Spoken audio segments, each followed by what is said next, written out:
আসসালামু আলাইকুম রহমাতুল্লাহি তাআলা ওয়া বারাকাতুহু। আপনারা ভালো আছেন?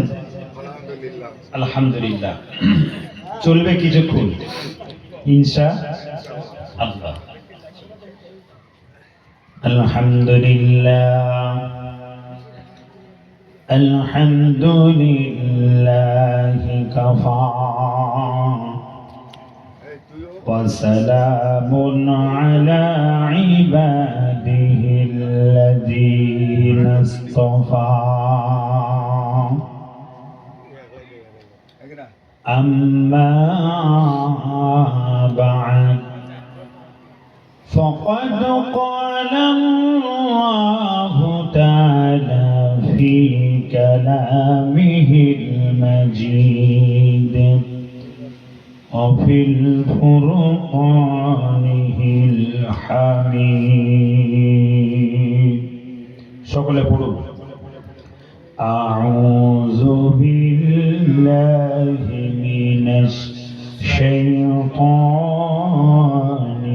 الرجيم পড়েছেন আপনারা? যদি পড়ে থাকেন শয়তান যদি শোনে গায়ে ঠুসকা লাগবে, দূরে সরে চলে যাবে। রাস্তাঘাটে সব শয়তানি বার হয়েছে, সেই জন্য তাদের গায়ে ঠুসকা লাগবে, দূরে সরে চলে যাবে।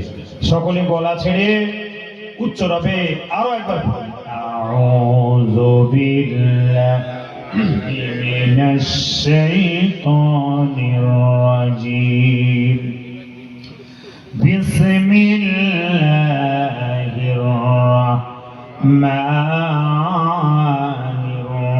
রাহিম ইয়া আইয়ুহাল্লাযীনা আমানু ইসতাঈনু বিস-সাবর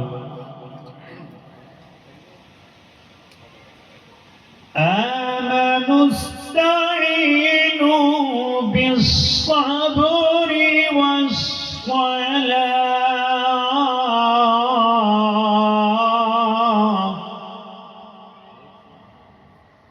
إن الله مع الصابرين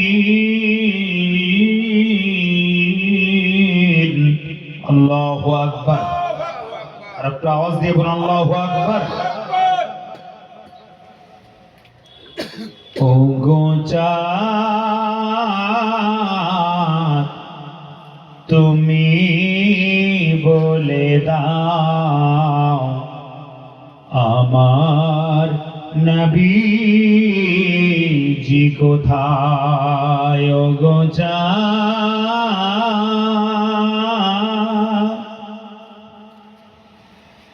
আকাশের তারকারা মিটি মিটি চায়, আকাশের তারকারা মিটি মিটি চায়, নবীর আলোয় তারা নিজেকে হারায়। ও গো আকাশ, ও গো আকাশ তুমি বলে দাও আমার নবীজি কোথায়? ও গো চাঁদ তুমি বলে দাও আমার নবীজি কোথায়? কোথায় গেলে, কোথায় গেলে পাবন বিকে, কোথায় গেলে পাবন বিকে? পাক নবীজি রওজায়। ও গো চাঁদ তুমি বলে দাও আমার নবীজি কোথায়? শত শত হাজিরা হজ পাকে যায়, শত শত হাজিরা হজ পাকে যায়, আল্লাহর কাবাকে তারা জড়িয়ে যে ও গো কাবা, ও গো কাবা, তুমি বলে দাও, ও গো কাবা, তুমি বলে দাও আমার নবীজি কোথায়, ও গো চাঁদ তুমি বলে দাও আমার নবীজি কোথায়, ও গো সূরজ তুমি বলে দাও আমার নবীজি কোথায়। জমিন আসমান,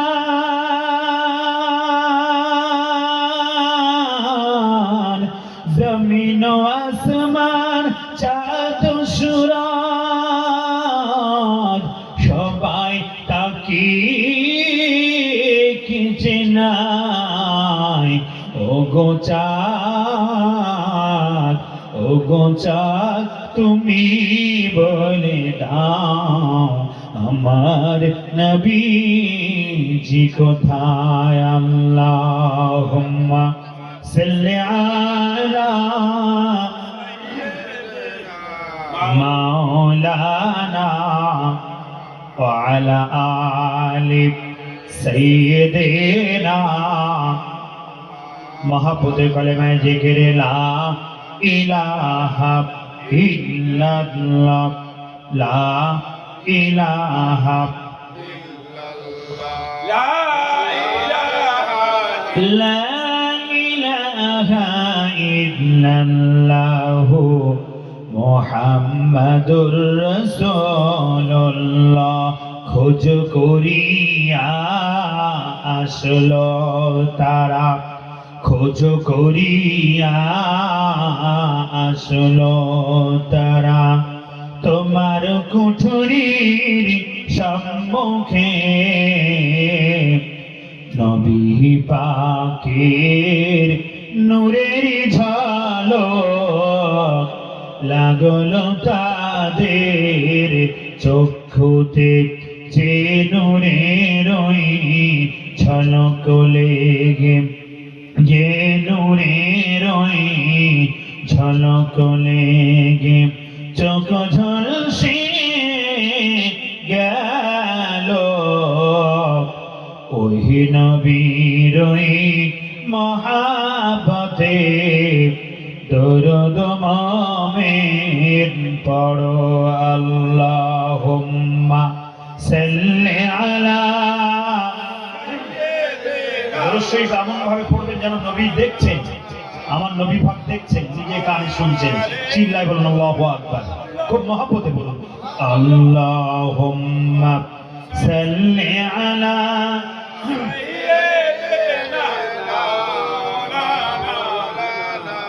ওয়া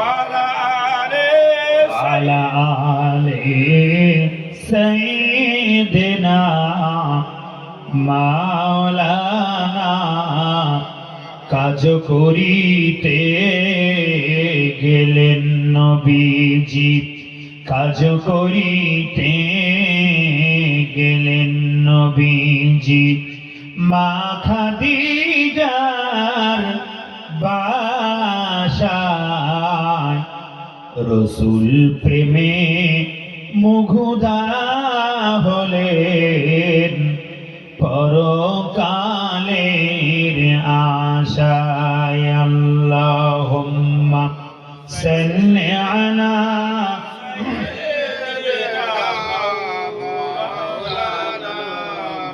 আলা আলি সাইয়্যিদিনা মাওলানা। মহাব্বতে কলেমা জিকির লা ইলাহা ইল্লাল্লাহ, লা। আমার পাটনা ভাইয়েরা লা ইলাহা, পাটনার আমার মায়েরা বোনেরা লা ইলাহা। আমার বাবাজিরা বসে আছেন, বলুন মহাব্বতে লা ইলাহা। ছেলে বাচ্চারা মহাব্বতে একই সাথে লা ইলাহা ইল্লাল্লাহ, লা ইলাহা ইল্লাল্লাহু মুহাম্মাদুর রাসূলুল্লাহ। আল ফাতিহা। আল্লাহুম্মা আমিন। রব্বি গফির ওয়ারহাম ওয়া আনতা আরহামুর রাহিমিন। রব্বি লা তাযারনি ফারদা ওয়া আনতা খায়রুল ওয়ারিসিন।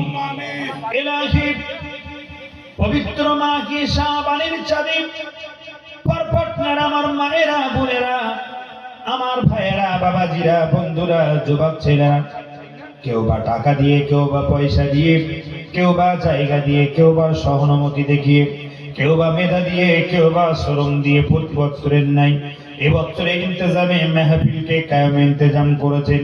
ইলাহি মাবুদ মাওলা, এই পবিত্র মেহফিলকে কাল কিয়ামতের ময়দানে মাশরে আমাদের সকলের জন্য নাজাতের ওসিলা বানিয়ে দিন। ইলাহি, যদি কোন সওয়াব নিয়ত করে থাকি, আরো আপনার রহমতে কোটি কোটি গুণে বাড়িয়ে দিন।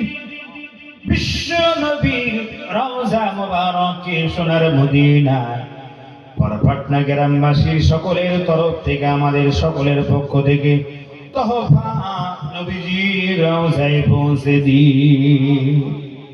বিশ্ব নবীর ওসিলাতে তামাম পৃথিবীর কুল মুমিনিন মুমিনাত জনম জনম বিদায় নিয়ে গহীন কবর আশ্রয় নিয়ে আপনাকে দ্বারা বাসিন্দা বনে গিয়েছেন। বিশেষত আজকের যে মাহফিল কায়েম করার জন্য এ পারপাটনা মসজিদ পাড়ার গ্রামবাসী, পাড়াপড়শি, আত্মীয় স্বজন, মই মুরব্বী, আল্লাহ, কারো বা বাবা, কারো মামা, কারো বা দাদু, কারো বা দাদি, কারো বা নানা, কারো বা নানি, কারো বা স্বামী, কারো বা স্ত্রী চিরতনের মতো বিদায় নিয়ে গভীর কবর আশ্রয় নিয়ে নিরাপ মদিনার বাসিন্দা বনে গিয়েছেন। আল্লাহ, শবে বরাতের চাঁদে, শাবানের চাঁদে দোয়া কবুল হয়, আর কবরবাসীরা আমাদের দিকে ফেল ফেল করে তাকিয়ে আছে। গো আল্লাহ রব্বুল আলামিন, আল্লাহ আমাদের সকলের পক্ষ থেকে তাদের কবরটাকে বিয়াজুমিল জান্নাতের টুকরা বানিয়ে দিন।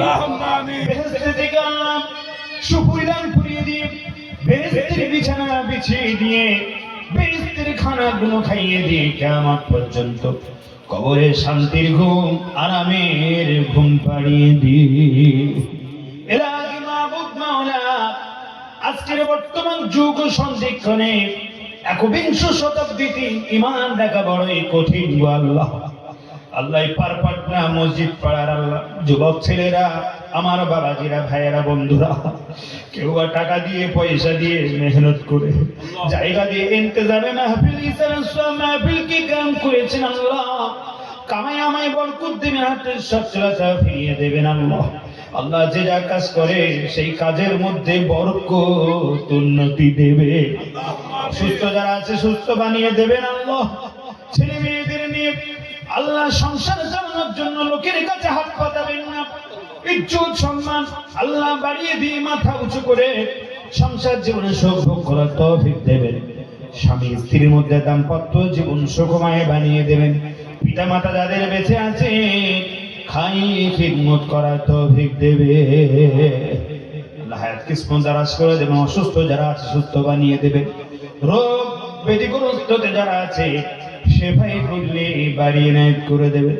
যাহা কিছু চাইলাম এবং যাহা কিছু চাইলে এই পারপাটনা মসজিদ পাড়া পার্শ্ববর্তী এলাকা আমার চাচাজিরা, চাচি আম্মারা, বোনেরা, মায়েরা, বোনেরা, খালামারা, ভাবিরা, আল্লাহ আমার যুবক ভাইদের জন্য ভালাই হয়। খাস করে আপনার নবী পাকের দোহাইলে, আপনার নাম রহমান, আপনার নাম রহিম, ওই নামের বাবার কথে আমাদের সকলের দোয়াগুলো আপনার দরবারে মঞ্জুর করে নিন। সুবহান রাব্বিকা রাব্বিল ইজ্জাতি আম্মা ইয়াসিফুন ওয়া সালামুন আলাল মুরসালিন ওয়ালহামদুলিল্লাহি রাব্বিল আলামিন। ওয়া জাআল আখিরা কালামিনা ইনদাল মাউতি বারহাক লা ইলাহা ইল্লাল্লাহু মুহাম্মাদুর রাসূলুল্লাহ সাল্লাল্লাহু নারায়ে তাকবীর, নারায়ে তাকবীর। রাইসুল হুফলা ও মুবাল্লিগিন ওলামায়ে কিরাম, হুফাজ কিরাম, হুজ্জাজ কিরাম, অকুররা কিরাম, ওয়াসামি'িল ইজরাম ওয়াত-তালাবা, ইয়া আইয়ুহাল হাযিরুনা রাহমাকুমুল্লাহ। উপস্থিত দক্ষিণ পারপাটনা মসজিদ পাড়ার 41তম বর্ষ মহান ইসরায়েল সব মাহফিলের আজকের আওলাদে মুজাদ্দিদুজ্জামান আমাদের থেকে বিদায় নিয়েছেন আমাদের সকলের প্রিয় ভাইজান নামে যিনি সুখ্যাতি এবং সুনাম অর্জন করেছেন ভারতবর্ষের বিভিন্ন জমিন। আওলাদে মুজাদ্দিদুজ্জামান আশিকে রসুল ছোট হুজুর পীর কেবলা রহমাতুল্লাহ আলাইহির সুযোগ্য পৌত্র জনাব পীরজাদা মাওলানা আব্বাস সিদ্দিক আল কোরাইশি ভাইজান বক্তব্য রেখে হৃদয়মগ্ন করেছেন। আমন্ত্রিত হয়ে আছেন জনাব আল্লামা পীরজাদা মাওলানা আবু তাহের সিদ্দিকী চাচাজান হুজুর কেবলা। আমার আগে খুব সুন্দর বক্তব্য রাখছিলেন ফকির কণ্ঠী বক্তা জনাব হযরত মাওলানা হাফেজ আব্দুস সবুর সাহেব দক্ষিণ পারপাটনা। আমাদের এই মসজিদের তথা দক্ষিণ পারপাটনা এবং মাঝের পাড়া এই মসজিদ পাড়ার সম্মানীয় পেশ ইমাম জনাব মোহতারাম হাফেজ আমানুর রহমান সাহেব, দিগার ওলামায়ে হযরত, আমন্ত্রিত ও আমন্ত্রিত অতিথিবৃন্দ, সামনে উপবিষ্ট আল্লাহওয়ালা নেককার বয়োজ্যেষ্ঠ শ্রদ্ধেয় বাবাজিরা, সম্মানীয় আমার ভাইয়েরা, সমবয়স্ক আমার বন্ধুরা, সন্তান সমতুল্য স্নেহের কচিকাচা বাচ্চারা, মাইকের মধ্য দিয়ে আমার কণ্ঠের ধ্বনির আওয়াজ শুনছেন এলাকার গৃহে কর্মে ব্যস্ত থাকা সম্মানিতা আমার আম্মা জান ও বোনেরা, আমি গুনাহগার মোহাম্মদ হাসানুজ্জামান পানিগোবরার ওস্তাদুল হুফাজ পীরে কামেল শাহ সুফি আলা হযরত পীর আব্দুল আজিজ হুজুর রহমাতুল্লাহ আলাইহির নগণ্য একজন আওলাদ। নির্দিষ্ট টাইমে পারা নাম্বার 2 সূরা নাম্বার 2 সূরার নাম বাকারা। কি নাম বললাম? বাকারা। বাকারা আল বাকারা। বাকারাতুন মানে গরু। বাকারাতুন মানে গরু। আমরা ভালোবাসি না, খাই তো নাকি? কুটুম আত্মীয় স্বজন আসলে যদি চিকেন দেন আর মটন দেন বলে বিফ না হলে চলবে না, ঠিক কিনা? ইংরেজিতে যাকে বলা হয় beef, BEEF, beef. Beef beef মানে গরু। সূরাতুল বাকারা, সেই বাকারা থেকে 153 নম্বর আয়াতে কারিমা আপনাদের সামনে তেলাওয়াত করেছি। চাচাজান হুজুর কেবলা আসার আগ পর্যন্ত ওই আয়াতে কারিমার দিকে লক্ষ্য রেখে আমার বক্তব্য আগিয়ে নিয়ে যাব। বাকি আল্লাহ পাকের মর্জি আর আপনাদের নেক দোয়া। একটু দোয়া করা যাবে? আর আপনারা যদি গভীর মনোযোগ দিয়ে শোনেন, বর্তমান যুগ ও সন্ধিক্ষণে যে ট্রেন্ড চলছে, অর্থাৎ বর্তমান প্রেক্ষাপটের উপরে আমি আমার বক্তব্য ইতি করব। বাকি আল্লাহ পাকের মর্জি। সকলে বলুন আল্লাহু আকবার। আর একটু জোরে বলা যাবে না? আল্লাহু আকবার। নারে তাকবীর। 41তম বর্ষে দক্ষিণ পারপাটনা মসজিদ পাড়ার ইসালে সব নারে তাকবীর। যুবক বৃন্দ, কমিটি বৃন্দ, গ্রামবাসী বৃন্দ, আওলাদে মুজাদ্দিদুজ্জামান সিলসিলা হক ফুরফুরা শরীফ, মক্কা শরীফ, মদিনা শরীফ, বাগদাদ শরীফ, ফুরফুরা শরীফ, পানিগোবরা দরবার শরীফ, নারে তাকবীর। আপনাদের ভলিউম বেড়েছে, এতক্ষণ চার্জ কম ছিল। আর ব্যাটারি যদি চার্জ না থাকে ও মোবাইলে হ্যালো আর কথা হবে নাকি? ব্যাটারি চার্জ ফুরিয়ে গেছে, আগে চার্জ দিই। কুটুম বাড়ি যায় আর রাস্তায় যায় আর বাসে যায়, যেখানে যায় চার্জার আমাদের থাকার দরকার আছে না নাই? কেন সব ছেড়ে যাবে কিন্তু মোবাইল ছাড়া যাবে না। মোবাইল ছাড়া যাবে না। তাহলে বউ ছেড়ে যায় যাক, স্বামী ছেড়ে যায় যাক, মোবাইল ছাড়া যাবে না। এখন স্বামী স্ত্রীর চাইতে বেশি মহব্বত হলো মোবাইলের। কেন বউর যদি চার্জ কমে যায়, ও চার্জ দেওয়ার সময় নাই। বউকে ডাক্তার বাড়ি নিয়ে যেতে হবে, শরীর অসুস্থ, সময় নাই। কিন্তু মোবাইল যদি খারাপ হয়, আগে চল ছুটে বাদ চলায় কোথায় মোবাইলের দোকানে VPI করতে হবে, ঠিক কিনা? কেন মোবাইল এখন খুব জরুরিয়াত হয়ে পড়েছে আমাদের কাছে বর্তমান যুগ সন্ধিক করে, ঠিক কিনা? এই মোবাইলের একটা ভালো দিক আছে, মোবাইলের আর একটা খারাপ দিক আছে। বর্তমান মোবাইলে দেখছেন, আমরা ইন্টারনেটের মাধ্যমে দেখছি এফএসটাইনের ফাইল, ঠিক কিনা? আমেরিকার ইউনাইটেড স্টেট অফ আমেরিকা বর্তমান প্রেসিডেন্ট হলো ডোনাল্ড ট্রাম্প। কি বললাম? কে? Donald Trump. মোটা মতো গাবদা দেখতে, গোটা বিশ্বের এখন ঠিকে দেয়। ডোনাল্ড ট্রাম্প উনি নারী শিক্ষা এবং নারীদের মর্যাদার কথা বলেছেন, যে নারীদের সম্মান দিতে হবে, ইজ্জত দিতে হবে। ডোনাল্ড ট্রাম্প যে আমি সরকারে আসলে নারীদের উন্নয়ন করব, নারী শিক্ষা দেব, নারীদের আরো ডেভেলপমেন্ট করব।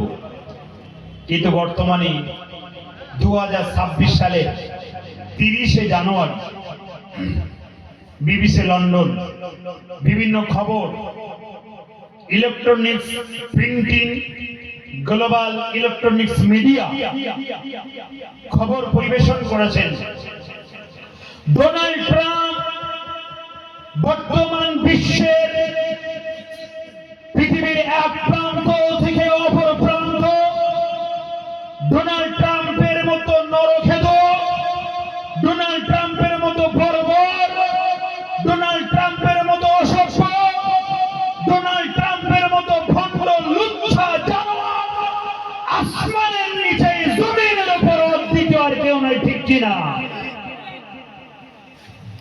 ডোনাল্ড ট্রাম্প যে কাজ করেছে শুনলে আপনাদের পশম শিউরে উঠবে। ছোট্ট ছোট্ট বাচ্চা নারীদেরকে নিয়ে যেভাবে নির্যাতন করে রেপ করেছে, যৌনাচার করেছে, ইসরায়েল জেফ এপস্টিন গোটা বিশ্বের গায়ক গায়িকা, নায়ক নায়িকা এবং বিভিন্ন দেশের প্রেসিডেন্ট, প্রধানমন্ত্রীকে নিয়ে 1000 নয়, 2000 নয়, লক্ষ ততাধিক নারীদের, শিশুদেরকে নিয়ে সেখানে তাদের সাথে অবৈধভাবে জিনা করে, ব্যভিচার করে, যৌনাচার করে বাচ্চা শিশুদের, নারীদেরকে হাত কেটে নিয়ে, পা কেটে নিয়ে, সিনাগুলো কেটে নিয়ে সরষের তেলে ভেজে, যেভাবে আমরা চিকেন তৈরি করি, চিকেন রোস্ট করে তারা মানুষের মাংস খেয়েছে। জোরে বলুন নাউজুবিল্লাহ। আমি যেদিন খবরটা প্রথম দেখেছিলাম সেদিন আমার মনে হয়েছিল এরা নরখেদ, পাশ্চাত্য কালচার গোটা বিশ্বের উপর চক্রান্যায়, আর পাশ্চাত্য কালচার এত কলুষিত করেছে যে আইয়ামে জাহিলিয়াতের যুগের তাদের যে বর্বর, তাদের যে মূর্খ, তাদের যে ভণ্ডামি, তাদের চাইতেও এরা ছাড়িয়ে গিয়েছে। আমার দেশের প্রধানমন্ত্রীর নাম কি? নরেন্দ্র দামোদর মোদী, নরেন্দ্র মোদী। মোদীজি পর্যন্ত ডোনাল্ড ট্রাম্পকে তুষ্ট করার জন্য, ডোনাল্ড ট্রাম্পকে সন্তুষ্ট করার জন্য হিজড়ে সেরেছে, হিজড়ে। লজ্জাস্কর ব্যাপার, ভারতবর্ষের প্রধানমন্ত্রী ডোনাল্ড ট্রাম্পকে খুশি করার জন্য হিজড়া সাজে, আর এবং ডোনাল্ড ট্রাম্পকে খুশি করার জন্য হিজড়া সেজে নাচানাচি করে। এর মতো লজ্জাস্কর ব্যাপার আর কিছু নেই। শুধু কি তা, এই এপস্টাইন ফাইলের মধ্যে নরেন্দ্র মোদীজির নাম উঠেছে। রাহুল গান্ধী, শ্রীমতী সোনিয়া গান্ধীর সুপুত্র রাহুল গান্ধী, গান্ধী পরিবারের সুসন্তান, যুব সমাজের আইকন। আমি স্যালুট করি, ব্যক্তিগত আমি ভালোবাসি। রাহুল গান্ধী অন্তত পক্ষে পার্লামেন্টে দাঁড়িয়ে চোখে চোখ রেখে বারবার হুঁশিয়ারির সঙ্গে ভোট চোর, গদি চোর এই আওয়াজ তোলে। এই অ্যাপস্টাইন ফাইলের ব্যাপারেও পার্লামেন্টে কথা তুলেছেন, কিন্তু নরেন্দ্র মোদীজির পার্লামেন্টের যে সমস্ত মেম্বার আছে রাহুল গান্ধীজির কথা বলতে দেয়নি। আমি গোটা বিশ্বের মানুষদের, বিশেষত আমরা ভারতবাসী প্রায় 150 কোটি মানুষ ছুঁই ছুঁই, সেই ভারতবর্ষের যিনি ঠিকাদার হবে, ভারতবর্ষের যিনি প্রধানমন্ত্রী হবে, আর গোটা বিশ্বের কাছে মাথা আমাদের হেড হয়ে যাবে, গোটা দুনিয়ার কাছে আমাদের লজ্জা হয়ে যাবে যে ওই এপস্টাইন ফাইলে দোষী হিসেবে যারা সাব্যস্ত হয়েছে। লিওনেল মেসি, যে মেসি এসেছিল ভারতবর্ষের পশ্চিম বাংলার কলকাতার যুব ভারতীয়, আমি তখন বাংলাদেশে আমার প্রোগ্রাম চলছিল, লিওনেল মেসি এসেছিল না, সবাই জানে। হিন্দুরা গিয়েছিল, মুসলমানরাও গিয়েছিল, সেই লিওনেল মেসির নামও সেখানে উঠেছে। আমরা জানি আমাদের প্রাণ পুরুষ, আমরা মনে করি ইরানের প্রেসিডেন্ট আয়াতুল্লাহ আল খামিনি, নাম শুনেছেন? দেখলে আল্লাহর ওলি হিসাবে আমার মনে হয়, আপনাদের কি মনে হয় আমি জানি না। আয়াতুল্লাহ আল খামিনি বলেছে, ডোনাল্ড ট্রাম্প, অবিলম্বে তোমার ইস্তফা দেওয়া উচিত। তোমার মাধ্যমে যে কাজ আজ গোটা বিশ্বতে ছড়িয়ে গিয়েছে, গোটা বিশ্ব থেকে হাজার হাজার ছোট্ট ছোট্ট বাচ্চাদেরকে পাচার করে ওখানে গিয়ে তাদেরকে রেপ করা হয়েছে, যৌন আচরণ করা হয়েছে, তাদের উপরে সীমা অতিক্রম করেছে, এবং তাদেরকে নিয়ে হাত কেটে পা কেটে বডিটা তেলে ভেজে চিকেন রোস্ট করে পরিবেশন করে খেয়েছে, তাদের উপর নির্মম অত্যাচার, পাশবিক অত্যাচার করেছে। এটা গোটা বিশ্বে একটা কলুষিত হয়ে আছে। আমার ইসলাম শিক্ষা দিচ্ছে নারীর শিক্ষা। ইসলাম মর্যাদা দিয়েছে যুবকদের, ইসলাম মর্যাদা দিয়েছে গোটা বিশ্বের মানুষের। ইসলাম বলছে তোমরা ধৈর্য ধরো, আমি আল্লাহ সুবহানাহু ওয়া তাআলা একটা সময় আসবে গোটা বিশ্বকে ইসলামের সুছায়াতলে, ইসলামের পতাকার মধ্যে আমি আল্লাহ আনিয়ে দেব। জোরে বলুন সুবহানাল্লাহ। নারে তাকবীর, নারে তাকবীর। জোরে বলা যাবে না সুবহানাল্লাহ? ভারত বিক্রি করে দিয়েছে। নারে তাকবীর। আল্লাহু আকবার। ভালো ভালো জায়গা বিক্রি করে দিয়েছে। একটা জিনিস সব বিক্রয় করছে, নরেন্দ্র মোদি। ফ্লাইট থেকে শুরু করে, রেল থেকে শুরু করে। This is not a political platform, এটা রাজনৈতিক মঞ্চ না। আমি কেন আপনাদের কাছে তথ্য পরিবেশন করলাম? আজকের ইসলামকে নিয়ে যারা কথাবার্তা বলে, ইসলামকে বলা ইসলাম ইজ ট্রেজার, ইসলাম মানে সন্ত্রাস, মুসলমান নাকি সন্ত্রাস, নাউজুবিল্লাহ। আজকেরই দেখছিলাম বিজেপির একজন নেত্রী, তিনি বলছেন যে মাদ্রাসায় নাকি সন্ত্রাসের আখড়া তৈরি হয়, জঙ্গিবাদ, জঙ্গি প্রশিক্ষণ দেওয়া হয়। জোরে বলুন নাউজুবিল্লাহ। তো জোরে বলা যাবে নাউজুবিল্লাহ? মাদ্রাসায় কোরআন পড়ে, হাদিস পড়ে, ছোট্ট ছোট্ট বাচ্চা তলাবুল ইলম ছাত্রদের যে আখলাক, চরিত্র, তাদের যে ক্যারেক্টার, তাদের যে গুণাবলী, তাদের যে আদর্শ, সেই আদর্শ, গুণাবলী এবং আখলাক চরিত্র দেখলে পাগল হতে হয়। তাদের মতো আখলাক চরিত্র পৃথিবীতে থাকে না। আমার আল্লাহ সুবহানাহু ওয়া তাআলা বললেন, ওয়া মাকারু ওয়া মাকারুল্লাহ আল্লাহু খায়রুল মাকিরিন। তোমরা একটু ওয়েট করো, টুডে এন্ড টুমরো।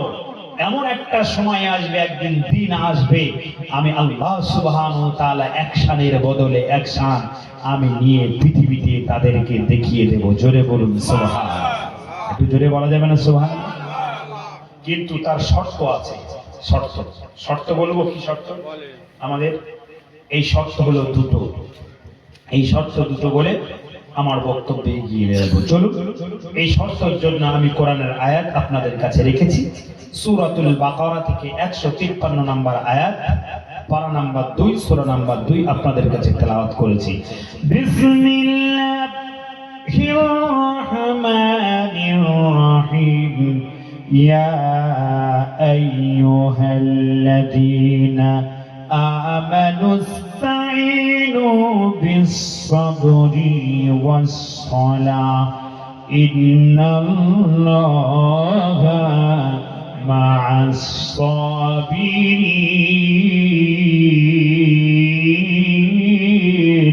الله أكبر আরেকটা আওয়াজ দিয়ে বলুন আল্লাহু আকবার আরেকটু মন খুলে বলুন আল্লাহু আকবার ইয়া আইয়ুহাল্লাযীনা আমানু ওহে খোদা বিশ্বাসীগণ আমানু ইয়া ওয়াল হরফে নিদা ইয়া আইয়ুহাল্লাযীনা আমানু ওহে খোদা বিশ্বাসীগণ তোমরা যারা ইসলামকে মানো মান্যতা দাও তোমরা যারা ঈমানদার বলে নিজেকে সাব্যস্ত করো গণ্য করো তোমাদের জন্য দুইটি ক্যারেক্টার দুইটি গুণাবলী ইয়া আইয়ুহাল্লাযীনা আমানুস্তাঈনু বিস-সাবরি ওয়াস-সালাত আমানুস্তাঈনু বিস-সাবরি ওয়াস-সালাত হে পৃথিবীর খোদা বিশ্বাসীগণ আমানুস্তাঈনু বিস-সাবরি ওয়াস-সালাত তোমরা আল্লাহর কাছে প্রার্থনা চাও বিস-সাবরি ধৈর্য সহকারে এক নাম্বার ধৈর্য ধরতে হবে ধৈর্য ধরতে হবে দুই নম্বর ওয়াসসালাত নামাজ কায়েম করতে হবে যদি খোদা বিশ্বাসী তোমরা ধৈর্য এবং সালাতের মাধ্যমে আমি আল্লাহ আমার কাছে সাহায্য প্রার্থনা চাও আল্লাহ পাক রব্বুল আলামিন বললেন পৃথিবীর যে প্রান্তে থাকো না কেন পৃথিবীর যে এরিয়াতে থাকো না কেন বিশ্বভূমিতে জমিনের উপরে আসমানের নিচে থাকো না কেন আমি আল্লাহ সুবহানাহু ওয়া তাআলা তোমাদেরকে বলে দিলাম আমি আরশে আজিমে থাকি আমি আরশে আজিম থেকে ইন্নাল্লাহা মা'আস সাবিরিন নিশ্চয়ই আমি আল্লাহ ধৈর্যশালীদের সাথে সঙ্গে আছি জোরে বলা যাবে না তো চিল্লে বলা যাবে না আল্লাহ কাদের সাথে থাকে কাদের ধৈর্য কিন্তু বর্তমান যুগে সব থেকে ধৈর্য কম মুসলমানদের ঠিক কিনা মুসলমানদের ধৈর্য বেশি না ধৈর্য কম দেখুন ধৈর্য কম মিলাদে যান সেখানে ধৈর্য নেই একটা বক্তা চলে গেছে তার চল পাছা ছেড়ে দৌড়ে দৌড়ে যেতে হবে ধৈর্য এদের না মুসলমানদের খাওয়াই ধৈর্য নাই দেখবেন বিয়ে বাড়ি হোক আমার গত শুক্রবারে রাজারহাট নিউ টাউনে জামালপাড়া কালিকাপুর বলে একটি জায়গায় গত শুক্রবারে দিনের বেলা মাহফিল ছিল ওই মাহফিল করতে করতে আমার ভাইরা ওখানে একজন ধৈর্য হারা হয়ে গেল ধৈর্য হারা হয়ে গিয়ে ওদেরকে চিল্লামিল্লি করছে পরবর্তী সময় আমি জিজ্ঞাসা করলাম ওই ছেলেটা কি করে বলল হুজুর ওই ছেলেটা হলো এক রাতে 4 কোটি ককোটি 4 কোটি এক রাতে যদি 4 শেয়ার হয় শেয়ার মানে কোটি তাহলে ওর অহংকার হবে না হবে তো নাকি আমি জিজ্ঞাসা করলাম এক রাতে 4 কোটি হলো কি করে বললো ওখানে জমি প্রমোটার হয় রাজারহাটে নিউ টাউনে জানেন তো নাকি জমি প্রমোটার জমি কিনবেন ওই দিন মারা গেল 4 কোটি তার কাছে থেকে গেল আস্তে আস্তে বড় লোক হতে লাগলো আমি দেখতে পেলাম ওর মধ্যে ধৈর্য কম মুসলমানদের মধ্যে ধৈর্য কম মসজিদে যাবেন দেখবেন যদি ইমাম সাহেব একটু কিরাত লম্বা করে পিছন দিক দিয়ে মুসল্লিরা বাধা দেয় না দেয় তো নাকি সামনে রমজানুল মুবারক মাস আসছে মসজিদে যেখানে খতম তারাবি হয় যদি হাফেজ সাহেব 1 পারার জায়গায় একদিন যদি 1.5 পারা পড়ে বা 5 পৃষ্ঠা একটু বেশি করে কারণ 27 তারিখে তার খতম করতে হবে ঠিক কিনা 27 তারিখে আর 30টা পারা তাহলে 3 পারা তাকে ওই দিনের মধ্যে পড়ার দরকার আছে না আছে না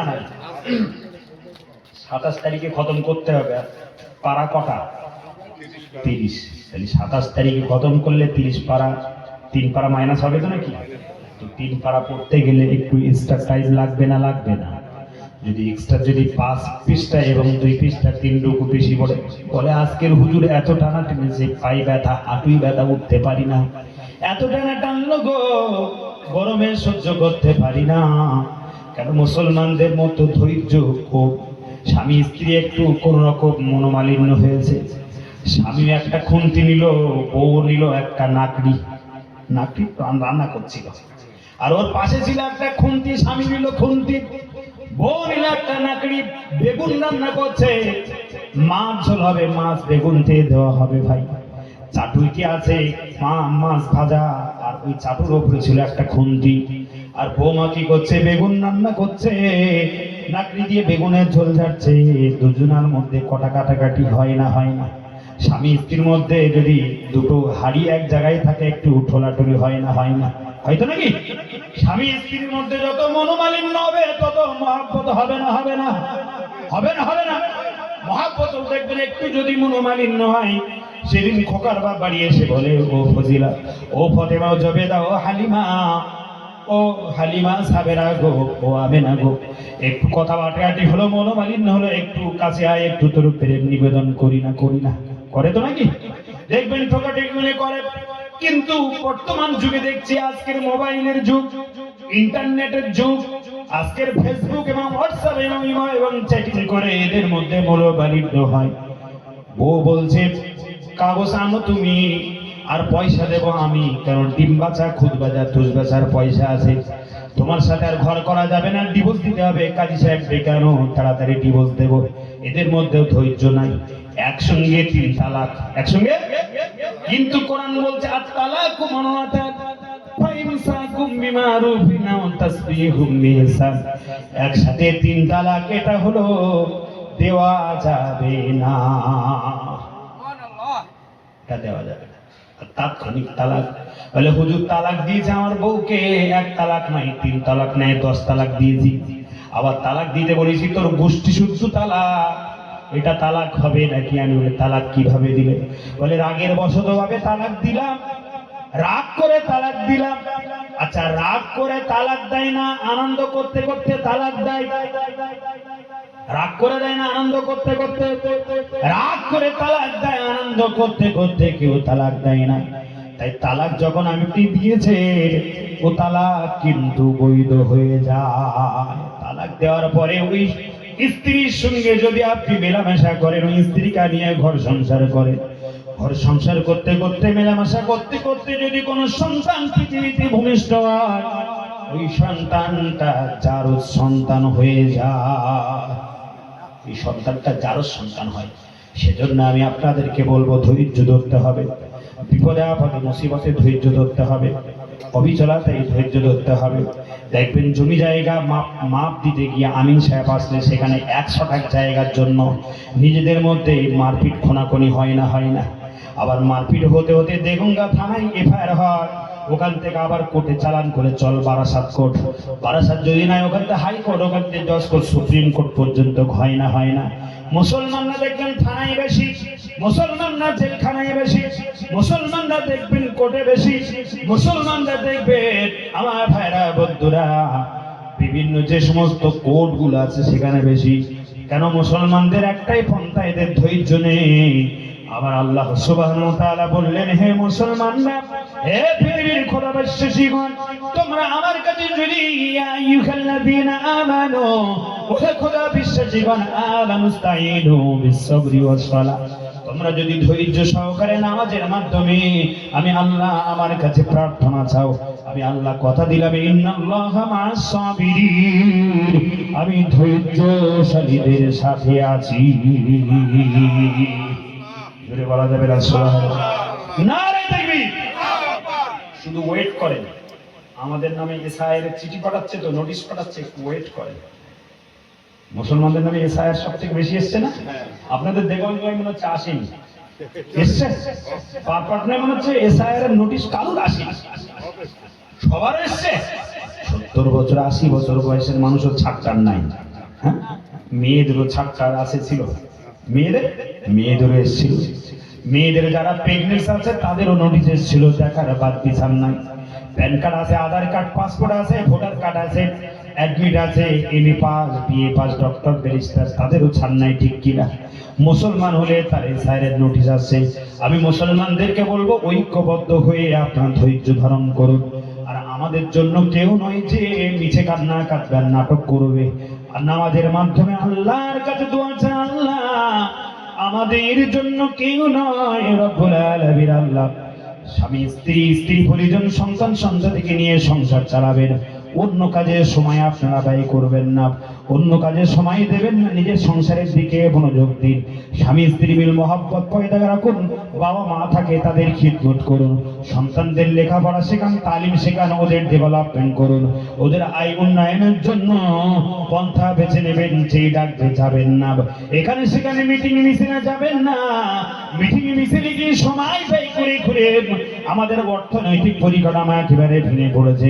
মুসলমানদের কেউ নয়, বর্তমান যুগ সন্ধিক্ষণে পশ্চিম বাংলার 85% মুসলমানরা দরিদ্র সীমায় বাস করছে। তাদের গড় ইনকাম হলো 5,000 মানে 5,000 মাসে ইনকাম হলো 5,000 টাকার ইনকাম। ছেলে মেয়ের লেখাপড়া শেখাবে, 5,000 টাকার ইনকাম।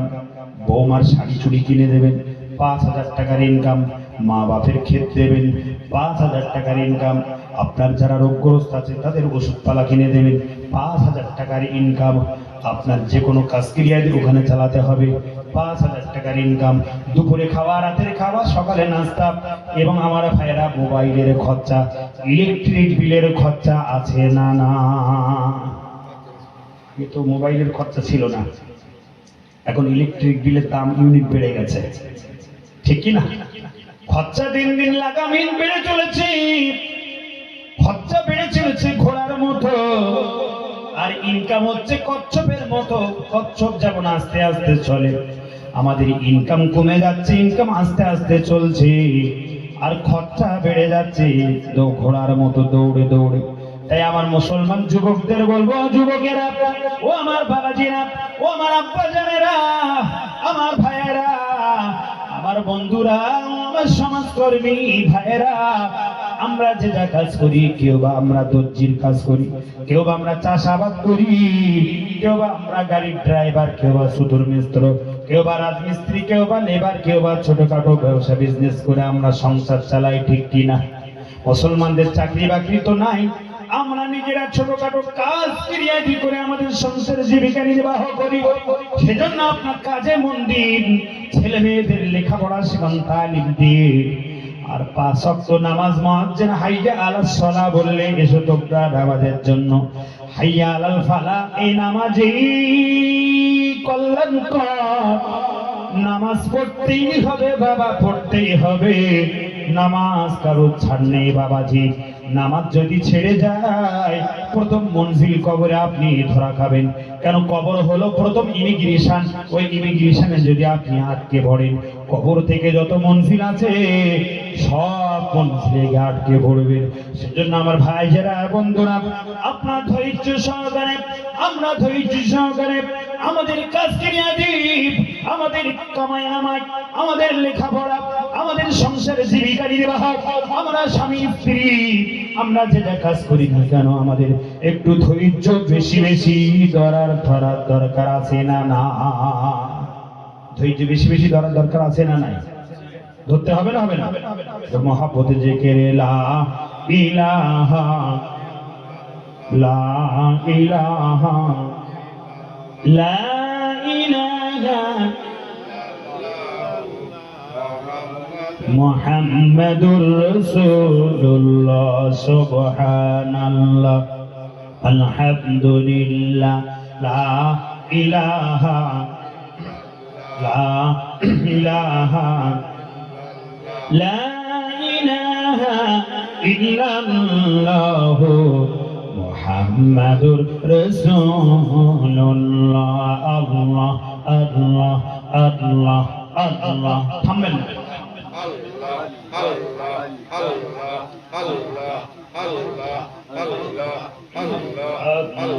আল্লাহ আল্লাহু লা ইলাহা, আল্লাহ আল্লাহ আল্লাহু লা ইলাহা, লা ইলাহা ইল্লাল্লাহ মুহাম্মাদুর রাসূলুল্লাহ সাল্লাল্লাহু। আমার ভাইরা, একটু খেয়াল করে শুনুন। এই ধৈর্য ধরতে গেলে মহান আল্লাহ সুবহানাহু ওয়া তাআলা বললেন 3টে স্টেপ আছে, 3টে স্টেজ। কটা বললাম? তিনটে স্টেজ। এক নম্বরে আমার ভাইয়েরা ধৈর্য দ্বারা ধারণ করবেন, হারাম এবং নাজায়েজ কাজ থেকে বেঁচে থাকতে হবে। কি বললাম?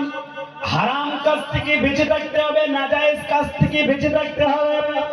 আজ থেকে আমরা পাড়াপাটনাবাসী, গ্রামবাসী, আমার বাবাজিরা, ভাইয়েরা, বন্ধুরা, এক নাম্বার কোয়ালিটি বললাম, হারাম এবং নাজায়েজ থেকে বেঁচে থাকতে হবে। পৃথিবীর জমিনে যত ওলি আছে, যত পয়গম্বর আছে, যত পিরাউলিয়া গস কুতুব আছে, প্রত্যেকেই এক নাম্বারটা তারা প্রায়োরিটি দিয়েছিল, হারাম এবং নাজায়েজ কাজ থেকে বিরোধী ছিল। জোরে বলা যাবে না সুবহানাল্লাহ। সম্মানীয় আমার ভাইরা, 2 নম্বর হলো ইবাদত এবং আনুগত্যতে শিরকে থাকতে হবে। ইবাদত বندگی করতে হবে আর আল্লাহর আনুগত্য করতে হবে। আল্লাহর আনুগত্য ছাড়া, ইবাদত ছাড়া কোনো কিছু চলবে না, চলবে না, চলবে না। জোরে বলা যাবে না সুবহানাল্লাহ। যা কিছু চাইতে হবে, মেম্বার নয়, প্রধানমন্ত্রী নয়, মুখ্যমন্ত্রী নয়, এমএলএ এমপি নয়, মোড়ল মাতব্বর নয়, একমাত্র আল্লাহর কাছে রাত্রিতে নিভৃতে চোখের পানি ফিরে নামাজের মাধ্যমে আমরা যেমন বলি ইয়াকা না'বুদু ওয়া ইয়াকা নাস্তাঈন, একমাত্র আমরা আল্লাহর ইবাদত করি। ইয়াকা না'বুদু ওয়া ইয়াকা নাস্তাঈন, আল্লাহর কাছে প্রার্থনা চাই। তাহলে 1 নাম্বার ইবাদত করা এবং আল্লাহর কাছে প্রার্থনা ছাড়া মুসলমানদের কিছু আমাদের চলবে না। জোরে বলা যাবে না সুবহানাল্লাহ। 2 নাম্বার স্টেজ। 3 নাম্বার স্টেজ হলো বিপদ হোক আর মুসিবত হোক আর রোগ আর অসুখ হোক, যাই কিছু হোক না, সব সময় অবিচলতায় ধৈর্য ধারণ করতে হবে। জোরে বলুন সুবহানাল্লাহ। আর একটু চিল্লায় বলা যাবে না সুবহানাল্লাহ। তাহলে এবার আপনাদেরকে বোঝাই, 1 নাম্বার হারাম এবং নাজায়েজ থেকে বিরতি থাকতে হবে। 2 নাম্বার আনুগত্য এবং ইবাদতে শীর্ষে থাকতে হবে। 3 নাম্বার ধৈর্য ধারণ করতে হবে বিপদে আপদে মুসিবতে অবচলতায়। জ্বর হয়েছে, এমন করে পেট ব্যথা হয়েছে, আমাশা হয়েছে, অশ্ব হয়েছে, থাইরয়েড হয়েছে, ডায়াবেটিস হয়েছে, বড় বড় রোগ হয়েছে, রোগ ব্যাধি হয়েছে, আমরা ধৈর্য হারা হয়ে যাই। একটু সামান্য জ্বর হলে বলি আমি আব্দুল সেলিম, আব্দুল করিম, আমরা নামাজ পড়ি, দান খয়রাত করি, কিন্তু জ্বর আমার শুধু বারে বারে আসে। দেখো ওই নন্টু আছে, ফন্টু আছে, আর ঝন্টু আছে, আর রিন্টু আছে, ওরা কখনো নামাজ পড়ে না, মসজিদে কখনো যায় না, দান খয়রাত কিছু করে না, কিন্তু ওদের কোনো রোগ ব্যাধি নাই। আমাদের শুধু বাড়িতে রোগ ব্যাধি, বালা মুসিবত বেশি, এরকম অনেকে বলে না, বলে না। রোগ কত হয়েছে, বালা মুসিবত কত হয়েছে। আল্লাহর একজন পয়গম্বর, নাম তার হযরত আইয়ুব আলাইহিস সালাতু ওয়াস সালাম। কি নাম বললাম? হযরত আইয়ুব। আইয়ুব নবী কেমন ধৈর্য ধারণ করেছিল। আমার বন্ধুরা, আমার ভাইয়েরা, আমার বাবাজিরা, মুহতারাম সাহাবে নিজাম, আমার বক্তব্যের প্রারম্ভে পারা নাম্বার 2, সূরা নাম্বার 2, সূরার নাম সূরা বাকারা 153 নাম্বার আয়াত কারিমা আপনাদের কাছে অনুবাদ এবং তাফসীর করতে করতে এত দূর আসলাম। 154 নাম্বার আয়াতটা পরে গিয়ে আমি রেফারেন্স দেব, উদ্ধৃতি দেব আপনাদের কাছে, ওখানে আমি শেষ করব, ইন করব। একটু গভীর মনোযোগ দিয়ে আপনারা শুনতে থাকুন, খেয়াল করে শুনুন। আমার আল্লাহ পাকের পয়গম্বর হযরত আইয়ুব নবী আলাইহিস সালাতু ওয়াস সালাম এত ধৈর্য ধারণ করেছিলেন পৃথিবীর বুকে, এরকম ধৈর্য ধারণ করেছিলেন আল্লাহর পয়গম্বর। তাদের উপর যত বিপদ হয়েছিল, তাদের উপর মুসিবত হয়েছিল, বালা হয়েছিল, তাদের উপর যত ঝড় ঝঞ্ঝা, যত পাশবিক অত্যাচার হয়েছিল, সমস্ত অত্যাচারের ঊর্ধ্বে দাঁড়িয়ে দাঁড়িয়ে অবিচলতার উপরে ধৈর্য ধারণ করেছিল। একটু জোরে বলা যাবে না সুবহানাল্লাহ? চিল্লায় বলা যাবে না আল্লাহু আকবার? নবী আইয়ুব আলাইহিস সালাতু ওয়াস সালাম, খুব সুন্দর তার সংসার চলছে। এত বড় লোক তদনীন্তন সময়ে ওই এলাকায় নয়, ওই এরিয়াতে নয়, ওই দেশে আইয়ুবের মতো ওরকম ধনী ব্যক্তি আর পৃথিবীতে কেউ ছিল না। আইয়ুব নবীর বিশাল বড় প্রাসাদ ছিল, আইয়ুব নবীর বিশাল বড় প্রাসাদ ছিল। একটা, দুটো, তিনটে নয়, হযরত আইয়ুব আলাইহিস সালাতু ওয়াস সালাম তাফসীরের পৃষ্ঠায় লিপিবদ্ধ আছে, কয়েক শত শুধু রাখাল ছিল, ওই রাখালরা বড় বড় মেষ চালন করত। এত বেশি পশু ছিল, মোষ বলুন আর গরু বলুন আর ছাগল বলুন আর ভেড়া বলুন দুম্বা বলুন, আইয়ুব নবীর উপর কারোর বেশি ছিল না। আইয়ুব নবীর ভেড়া, উট, দুম্বা, বকরি এত পরিমাণ বেশি ছিল। তদনীন্তন যুগে আইয়ুব নবীর উপরে কেউ ছিল স্বাচ্ছন্দ্যের সঙ্গে জীবিকা নির্বাহ চলছে। আমরা দেখবেন যখন সুখে থাকি তখন আল্লাহকে ডাকি না, ঠিক কিনা? বলে ঘরে চাল আছে কেন রোজা করব, ঘরে সবজি আছে রোজা কেন করব, যার ঘরে চাল নেই রোজা করুক। এরকম যদি কোনো মুসলমান মুক্তিকে বাহির করে কুফরি কালাম হয়ে যাবে, ওই ব্যক্তিটার মুসলমানের খাতায় নাম থাকতে পারে না। ঘরে চাল আছে আমি কেন রোজা করব? ওই আব্দুল করিম, আব্দুল সাত্তার, আব্দুল ফাত্তার, জব্বার ওদের ঘরে চাল নেই, ওরা রোজা করবে। এরকম মুসলমানের বকাটিয়া ছেলেরা বাবাজিরা বলে না, বলে না? আমি তো অনেক শুনেছি এরকম বলে। আল্লাহর নবী বললেন, এরকম কথা বললেন ফতোয়ার কিতাব শারহে বেকায়া, ফতোয়ার কিতাব আল কুদরি, ফতোয়ার কিতাব ফতোয়া আলমগীরি, পৃথিবীর বুকে যত বড় বড় প্রামাণ্য ফতোয়ার কিতাব আছে, প্রত্যেকটা ফতোয়ার কিতাবে এসেছে রোজাকে যদি কেউ অস্বীকার করে, নামাজকে যদি কেউ অস্বীকার করে, হজ যাকাতকে যদি কেউ অস্বীকার করে, ওই ব্যক্তিটার মুসলমান থাকতে পারে না, ওই ব্যক্তিটা কাফের হয়ে যায়। মুসলমানের খাতা থেকে নাম কেটে গিয়ে কাফের হয়ে যায়। দেখবেন বড় লোক যখন হই তখন আমরা আল্লাহর শুকরিয়া আদায় করি না, তখন আর নামাজ কালাম পড়তে যাই না। রোগ হয়েছে, বেদি হয়েছে, ব্যায়াম হয়েছে, তাই চল একটু নামাজ পড়তে যাই। দেখবেন গরিব মানুষরা সব সময় আমরা গিয়ে কিন্তু একটু টাকা হয়ে গেছে ছুটে ছুটে একবার যাই দীঘায় সমুদ্রের সৌকাতে, একবার চল দার্জিলিং এ, একবার চল কাশ্মীর, একবার চল দিল্লি আর বোম্বে, গুজরাটে, বিভিন্ন এলাকাতে টাকা বেড়ে গেছে। মুসলমানদের টাকা বেড়ে গেলে বউ বাড়ে, মুসলমানদের টাকা বেড়ে গেলে নামি দামি গাড়ি বাড়ে, মুসলমানদের টাকা হয়ে গেলে দেখবেন দীঘায় একটু ঘুনে ঘুনে যাই। মুসলমানদের মধ্যে সবাই নেই, কিছু কিছু এরকম দোষ ত্রুটি আছে। আমার ভাইয়েরা, বন্ধুরা, বিশ্ব নবী হাবিবুল্লাহ দয়া নবী বললেন, টাকা হয়েছে বেশি, তুমি এবার সাদকা করো। যারা গরিব মানুষ তোমাদের এলাকাতে থাকে তাদের দেখভাল দায়িত্ব তোমার নিতে হবে। আমার ভাইয়েরা, বন্ধুরা, একটু খেয়াল করে শুনুন, গভীর মনোযোগ দিন। মুসলমানের বাচ্চাদেরকে একটু আমি সাবধান করে যাই। আমার আল্লাহর হাবিব দামে দয়ার নবী বিশ্ব নবী আইয়ুব নবীর কথা সাহাবী হুজুরদেরকে বলেছিলেন। আল্লাহ পাক রব্বুল আলামিন বললেন, লাইন শাকারতুম লাযিদান্নাকুম ওয়া লাইন কাফারতুম ইন্না আযাবি লাশাদীদ। যদি তোমরা আল্লাহর শুকরিয়া আদায় করো, আমি আল্লাহ তোমাদেরকে বাড়িয়ে দেব। শুকরিয়া আদায় করবে, আল্লাহ আমি তোমাদেরকে বাড়িয়ে দেব।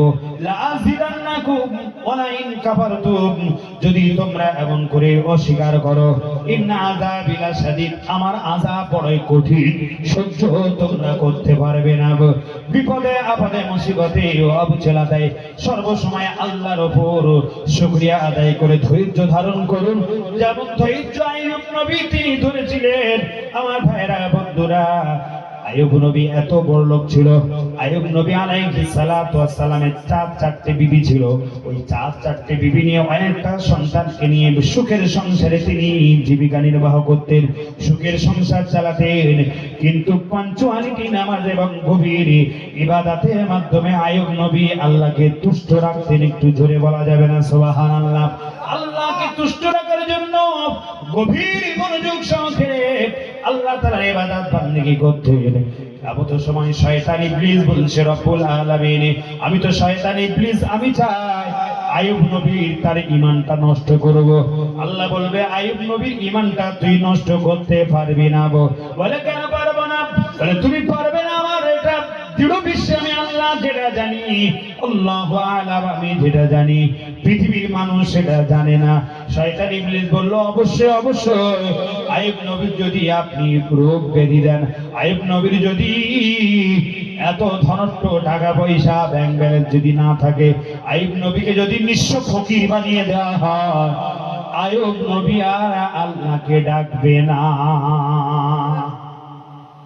আইয়ুব আলাইহিস সালাতু ওয়াস সালাম পয়গম্বরের এত টাকা পয়সা ধন দৌলত অর্থবিত্ত আছে, 4টে বিবি নিয়ে আমোদ ফুর্তিতে জীবন যাপন করছে এবং বিশাল রাজপ্রাসাদে রাগ রাগিনী বিভিন্ন রকম ভাবে আমার ভাইয়েরা বন্ধুরা বড় বড় অট্টালিকা, বড় বড় মানে ছাগল মেষ এবং গরু ভেড়া বকরি তাদের পালগুলো চালাচ্ছেন। একদিকে শস্য ক্ষেত বিঘাকে বিঘা গম, একদিকে শস্য, একদিকে আপনার বিভিন্ন রকম পাট, বিভিন্ন রকম শস্য খাত, তার এত বিঘা কি বিঘা, 1 বিঘা 2 বিঘা নয়, যতদূর চোখ যায় ততদূর আইয়ুব নবীর জায়গা থাকে। এমন অবস্থায় আমার আল্লাহ পাক রব্বুল আলামিন শয়তান ইবলিসকে বলল, এই ইবলিস শয়তান, অবশ্যই অবশ্যই তোমার যুক্তি হলো আইয়ুব নবীকে যদি আমি ফকির এবং নিঃস্ব বানিয়ে দেই, আইয়ুব নবীকে যদি আমি এমন করে ফকির এবং নিঃস্ব বানিয়ে দেই, আইয়ুব নবীর ঈমানটা শেষ করে ফেলবে, আইয়ুব নবী আর কখনো আল্লাহকে ডাকবে না। শয়তান ইবলিস বলছে, অফকোর্স, অবশ্যই আইয়ুব নবীর স্বাচ্ছন্দ্য আছে তো, সেই জন্য আপনাকে ডাকছে, এত ইবাদত বান্দেগি করছে, ওর কাছ থেকে যদি আপনি স্বাচ্ছন্দ্যতা তুলে নেন, ও আর ইবাদত বান্দেগি করবে না। This is my challenge. শয়তান চ্যালেঞ্জ করছে আল্লাহর সাথে। চলে বলুন নাউজুবিল্লাহ। এটা যদি বলা যাবে না, নাউজুবিল্লাহ। আমার আল্লাহ পাক রব্বুল আলামিন আইয়ুব নবীকে পরীক্ষা করার জন্য আইয়ুব নবী আলাইহিস সালাতু ওয়াস সালামের একটা শস্য বাগানে শস্য ক্ষেতে আগুন ধরিয়ে দিলেন। প্রথম নাম্বার শস্য ক্ষেতটা পুড়ে শেষ হয়ে গেল। আর একটা পরের দিন আর একটা শস্য ক্ষেত পুড়িয়ে দিলেন। আগুন লেগে হঠাৎ আকস্মিক আসমান থেকে আগুনের ঝলকা পড়ে ও শস্য ক্ষেতটাকেও ধরে পুড়ে ছড়িয়ে গেল। আর একটা শস্য ক্ষেতে এভাবে শেষ হয়ে গেল। হঠাৎ করে রাজপ্রাসাদে বাজ পড়লো, উপর থেকে চরকা পড়লো, রাজপ্রাসাদের ছাদে পড়ার সাথে সাথে হুড়মুড় করে ভেঙে আইয়ুব নবী আলাইহিস সালাতু ওয়াস সালামের অনেক লম্বা কাহিনী, আমি সংক্ষেপ আলোচনা, যেহেতু সবরের কথা বলার জন্য একটু ওকে আপনাদের সামনে কোরআন থেকে আলোচনা করছি। আমার ভাইয়েরা বন্ধুরা একটু গভীর মনোযোগ দিয়ে শুনুন। সূরাতুল আম্বিয়ার মধ্যে আল্লাহ পাক রব্বুল আলামিন জানিয়ে দিলেন, ওয়া আইয়ুব ইযনা দা রাব্বাহু আন্নী মাসানিয়াদ-দুররু ওয়া আনতা আরহামুর রাহিমিন।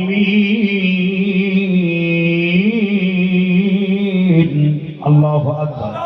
আরেকটু জোরে বলুন আল্লাহু আকবার। সংক্ষেপ আলোচনা। হযরত আইয়ুব নবী আলাইহিস সালাতু ওয়াস সালাম থেকে আস্তে আস্তে একটা আল্লাহর নিয়ামতগুলো তুলে নিচ্ছেন। শস্যকে তুলে নিলেন, এমন করে বড় বড় শস্য ভান্ডারগুলো তুলে নিলেন। শস্য ভান্ডার যেগুলো গোলা ছিল, এই গোলাগুলো আগুনে ধরিয়ে দেওয়া হলো। রাজপ্রাসাদে বাজ পড়লো, রাজপ্রাসাদ চূর্ণ বিচূর্ণ হয়ে গেল। আইয়ুব নবীর কয়েকটা সন্তান ছিলেন, কয়েক ডজন, ওই সন্তানগুলো একে একে মারা গেল। সন্তানগুলো যখন মারা যেতে লাগলো, আইয়ুব নবীর প্রথম স্ত্রী মারা গেল। এরকম কয়েকটা স্ত্রী আইয়ুব নবীর কাজ ছেড়ে সঙ্গ ছেড়ে চলে গেল। হযরত আইয়ুব নবী আলাইহিস সালাতু ওয়াস সালামের একে একে দুঃখ দুর্দশা নেমে আসলো। প্রাসাদে আর কেউ ছিল না। ছাগলগুলো মারা গেল, মেষগুলো মারা গেল, তুম্বাগুলো মারা গেল। আইয়ুব নবী নিঃস্ব ফকির হয়ে গেল। নিঃস্ব ফকির। আইয়ুব নবীর নিজেরই খাওয়া হয় না, স্ত্রীদের খাওয়াবে কি করে? একে একে বিবিরা সব পগার পার। স্বামীর ঘরে তো যদি খাওয়া দাওয়া না থাকে, চাল ডাল আলু পেঁয়াজ আদা রসুন, যদি স্ত্রীর ভরণ পোষণ স্বামী না দিতে পারে, ওই স্ত্রী থাকবে বলে মনে হয় নাকি? স্ত্রীর চাহিদা দিন দিন বাড়ে না বাড়ে কমে? স্ত্রীর চাহিদা দিন দিন বাড়ে। আপনাদের পার্টনার মেয়েদের আমি বলবো না, এদের চাহিদা বহুত কম, এদের চাহিদা কম। যদি পর 3 বছর ঈদের সময় শাড়ি না দিতে পারেন, এরা কিছু বলে না। স্বামীর কাছে টাকা নাই, আমাদের খোকার বাপের হাতে টাকা নাই, এবছর ফসলে ক্ষতি হয়েছে, চাষবাস ভালো হয়নি, ব্যবসা বিজনেসের লাভ কম হয়েছে, সেজন্য পর 3 বছর ধরে শাড়ি দেয় না, কিছু এরা বলে না। আমাদের এলাকার কথা বলছি, প্রত্যেক বছরে যদি শাড়ি না দেওয়া হয়, ওর মুখের দিকে আর ফেরা যাবে না। আমার ভাইয়েরা বন্ধুরা, এরা খুব ভালো এলাকায়, এরা খুব ভালো, এরা স্বামীদের ওপর ডিস্টার্ব ফিল করে না। আইয়ুব নবীর স্ত্রীরা যখন আইয়ুব নবীর যখন এরকম দুঃখ দুর্দশা, যখন আইয়ুব নবী ফকির হয়ে গেলেন, নিঃস্ব হয়ে গেলেন, আইব নবীর বাড়ি তার উনুন জ্বলে না, আইব নবীর বাড়ি তার কোনো কিছু খাদ্য মজুদ কিছুই নেই, অর্থ ভান্ডার সব শেষ। একে একে আইব নবীর স্ত্রীরা একে একে আইব নবীর ছেড়ে চলে যেতে লাগলো। আইব নবীর একটা ছোট্ট স্ত্রী ছিল, তার নাম রহিমা। কি নাম বললাম? রহিমা। রহিমা রহিমা আপনারা মনে করবেন না যে এখানকার রহিমা, এখানকার রহিমা না, আইব নবীর স্ত্রী রহিমা। আল্লাহ তাআলা তার প্রতি এত রহমত দান করেছিল। আইব নবীর স্ত্রী রহিমা বলল, যদি খাওয়া হয় না হয়, আমি সারা জীবন ধরে যে স্বামীর কাছে এমন করে, যে স্বামীর কাছে কবুল বলেছি, পয়গম্বর আইবের কাছে মৃত্যু পর্যন্ত ওই আইব নবীর বাড়িতে থাকতে চাই। জোরে বলা যাবে না সুবহানাল্লাহ। আবার নবীজির আম্মার নাম কি? আম্মার নাম কি? আমেনা। নবীজির আম্মার নাম আমেনা, আর নবীজির আব্বার নাম আব্দুল্লাহ। কি নাম বললাম? আব্দুল্লাহ মানে আল্লাহর দাস। আব্দুল মুত্তালিবের ছোট্ট পুত্র আব্দুল্লাহ যখন ইন্তেকাল করলো, আমিনার ভাসুররা এবং আমিনার শ্বশুর দাদা আব্দুল মুত্তালিব, নবীজির দাদা এসে বললো আমিনা, শাশুড়ি এসে বললো আমিনা, ও বৌমা, দেখতে তোমার খুব সুন্দরী। আমিনা যুবতী, রূপবতী এবং লাবণ্যময়ী, দেখতে খুব বিউটিফুল। অনেক বয়স্ক, অল্প বয়স্কা আমিনা, আব্দুল্লাহর সাথে তোমার বিয়ে হলো, আর পরিণীতি এমন খারাপ, তুষের আগুন তোমার বুকে দাও দাও করে জ্বলছে। 6 মাস যেতে না যেতে তোমার স্বামী আব্দুল্লাহ ওই মদিনার ইয়াসরিবে ইন্তেকাল করে, চিরতরের মতো আবহাওয়া প্রান্তরে ইন্তেকাল করে কবরস্থ হয়ে আছে আমেনা। তোমার বাবা আব্দুল ওয়াহাব জুহরি স্বর্ণ ব্যবসায়ী, মদিনার আব্দুল ওয়াহাব জুহরি অনেক নাম আছে, সুজাস আছে, অনেক বড় লোক এবং অর্থবিত্ত মানুষ। আমেনা, আমেনা, তুমি যদি চাও তোমার বাপের ঘরে যেতে পারো। আমেনা, আমেনা, তুমি যদি চাও আবার বাপের ঘরে যেতে পারো। কেন? তোমার স্বামী নাই, আব্দুল্লাহ ইন্তেকাল করেছে, আর তুমি একাকী হয়ে গেছো। তুমি যদি চাও অন্য ছেলের সাথে আবার বিবাহ করতে পারো, অন্য ছেলের সাথে বিবাহ করতে পারো, অন্য ছেলের সাথে বিবাহ করে সুখে সংসার আবার ঘর জীবন যাপন করো। কেন? বয়স তোমার অল্প, অল্প বয়স্কা, তুমি একজন মা, মহিলা, অল্প বয়স্কা মেয়ে, তরুণী, তোমার দেখতে খুব সুন্দরী, বিউটিফুল দেখতে, তাই তোমার রূপবতী লাবণ্যময়ী তোমার বিয়ে করতে আরবের ছেলেরা পাগল হয়ে আছে। আমেনা, ও আমেনা, তোমার দেখতে এত সুন্দর, তুমি যাও তোমার বাপের ঘরে অন্যত্তরে বিয়ে হবে, সুখী সংসারে আমার স্বামীর সঙ্গে ঘর জীবন যাপন করবে, সন্তান সন্ততি হবে, জীবনটা বড় লাভময় হবে। এই জীবনটা তুমি বেকার করে দিও না। আমার নবীজির দাদু আব্দুল মুত্তালিব এবং নবীজির দাদি আম্মু অর্থাৎ আমিনার শাশুড়ি এবং আমিনার শ্বশুর এসে বোঝাচ্ছে, আমিনা, তোমার দেখতে তো খুব সুন্দরী, বয়স তো তোমার অল্প, আর তোমার বাবা তো খুব বড় লোক, গরিব হলে তো একটা মানাতো। তুমি এই তালপাতার ছোট্ট কুটুরিতে পাহাড়ের পদদেশে, আবু কুবাইস পাহাড়ের পদদেশে থাকছো, একাকী নিঃসঙ্গ বসবাস করছো। আমার সেই ছোট্ট সন্তানটা মারা গেল, আমাদের বুকে তুষের আগুন দাউ দাউ করে জ্বলছে, আর তোমার মনের মধ্যে তুষের আগুন দাউ দাউ করে জ্বলছে। ইচ্ছা করলে তুমি চলে যেতে পারো। হযরতে আমিনা বলেছিল, শ্বশুর আব্বাজান, ও আমার শাশুড়ি আম্মা, আমি আমিনা, আমিনা, যেদিন কিনা আপনার বেটা আব্দুল্লাহর সাথে আমার বিবাহ বন্ধনে আবদ্ধ হলাম, সেদিন থেকে আব্দুল্লাহর প্রেমে আমি এমন প্রেমাসক্ত হয়ে পড়েছি, আব্দুল্লাহর সাথে এমন আমার প্রেম বিনিময় হয়ে গেল, আব্দুল্লাহর সাথে এমন মহাব্বত ভালোবাসা পয়দা হলো, আমি আব্দুল্লাহ ছাড়া আর কিছু বুঝি না। পৃথিবীতে আমেনা যতদিন বেঁচে থাকবে, আমেনার অন্যত্তরে যাবে না, আমেনার একটাই পরিচিত হবে, আমিনার স্বামী আব্দুল্লাহ। আমিনা যতদিন বেঁচে থাকবে, আমিনার অন্য জায়গায় যাবে না, একটাই পরিচয় হবে, আমিনার স্বামী হলো আব্দুল্লাহ। আমি অন্য কোনো স্বামীর পানি আর গ্রহণ করতে চাই না। অন্য কোনো স্বামীর সাথে আর বিবাহ করতে চাই না, আমি কিছু বুঝি না। আপনি যদি চান আমাকে আপনাকে জায়গা দিতে হবে না, আমাকে দালান কোটা দিতে হবে না, আমাকে এমন করে টাকা পয়সা অর্থবিত্ত দিতে হবে না। ওই পাহাড়ের পদদেশে আমার স্বামীর ঘরের হাতে দিয়ে ওই খেজুর পাতার ব্যাবড়া দিয়ে, খেজুর পাতার আটুনি দিয়ে আমার ছোট্ট কুঠিরটা তৈরি, ওই কুঠিরে যদি আমাকে জায়গা দেন, আমি মৃত্যু পর্যন্ত এখানে থাকবো, আমি স্বামীর ছেড়ে কোথাও যাব না। একটু জোরে বলা যাবে না সুবহানাল্লাহ?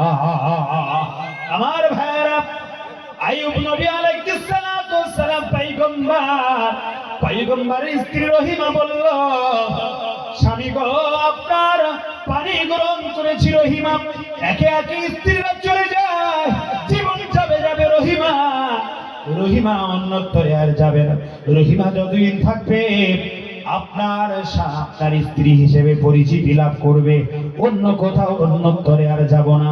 খাওয়া যদি হয় আপনার সাথে একবেলা জুটবে, খাওয়া যদি না হয় না খেয়ে থাকবো, পেটে পাথর বাঁধবো, অভুক্ত থাকবো, খোদাই থাকবো, কিন্তু প্রথম স্বামী আইয়ুব নবী পয়গম্বরকে ছেড়ে আমি অন্য কোথাও যাব না।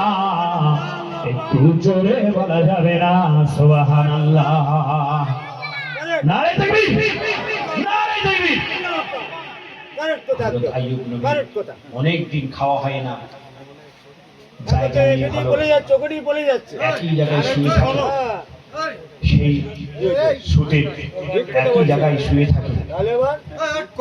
আমার দিকে প্লিজ প্লিজ, আমার দিকে একই জায়গায় শুয়ে থাকে, থাকতে থাকতে বিছানায় থাকতে থাকতে আল্লাহ তাআলা পরীক্ষা করার জন্য এমন একটা বেদি বাইরাম দিল। সে বেদি বাইরাম মানে কুষ্ঠ রোগ। কি রোগ বললাম? কুষ্ঠ রোগ, সোয়াসে রোগ। আমাদের এখানে করোনা হয়েছিল না, করোনা ভাইরাস, নাকে আর মুখে কি করে মাস্ক পরে থাকতে। আমি ছোটবেলায় ওই যে গরু দেখেছেন, গরু গেজে, ওই দেখেছি, তারপরে ওই মাস্ক দেখেছি যে আল্লাহ, গরুর মতো আবার মানুষের মুখে আবার গেজে তুলে দিল। করোনা ভাইরাস, স্বামী স্ত্রীরও সই না, স্ত্রী স্বামীরও সই না। বাবা মা মারা গিয়েছে, সৎকার্য করবে এই বাদুরিয়াতে। ভিডিও ছিল সুপর্ণা বিশ্বাস, তখনকার তবে নিতাম। আমি গিয়েছি ভিডিও অফিসে, তো যাওয়ার পরে থেকে আমাকে বলছে ডিস্ট্রিক্ট ইমাম সাহেব, জানেন এখানে সৎকার্য করার মতো কোনো লোক পাইনি, ইমাম সাহেবদেরকে নিয়েছি সৎকার্য করার জন্য। আমি বলি কি মুসলমানদের? মুসলমানরা তো এরকম না, অন্তত পক্ষে বাবা মা ছাড়া এরা এত মহাব্বত করে ভালোবাসে। কেন মুসলমানদের কোনোদিন দেখবেন বৃদ্ধাশ্রম নেই? বৃদ্ধাশ্রম আছে যে মুসলমানের বাবা মা বিরুদ্ধ হয়ে গেছে, দিয়াই বৃদ্ধাশ্রম, ওদের দেখবেন সব বৃদ্ধাশ্রম আছে, মোড়ে মোড়ে বৃদ্ধাশ্রম, স্বস্তি ভিলেজ। একটু বয়স হয়ে গেলে সব বৃদ্ধাশ্রমে দিয়ে আসে। কত কষ্ট করে ছেলে সন্তানকে যত্ন করে মানুষ করে লেখাপড়া শিখে চাকরি বাকরি করলো, সেই চেকরে ছেলে বৃদ্ধাশ্রমে নিয়ে আসে। মুসলমানদের বৃদ্ধাশ্রম নেই, এরা বাড়িতে রেখে দেয়, আর মারা গেলে সযত্নে গোসল করিয়ে, যেমন করে সাদা কাপড় পরিয়ে, তারপরে কবরস্থ জানাজা পড়িয়ে তারপর কবরস্থে নিয়ে যায়। করোনা হয়েছে, লোক কম হয়েছে, কিন্তু এরকম দেখা যায়নি বিনা জানাজায় আর বিনা দাফনে কবরস্থ হয়েছে। করোনার সময় যে মুসলমানদের বিনা দাফনে বিনা জানাজায় মানে কবরস্থ হয়েছে, আমার জানা মতে নেই।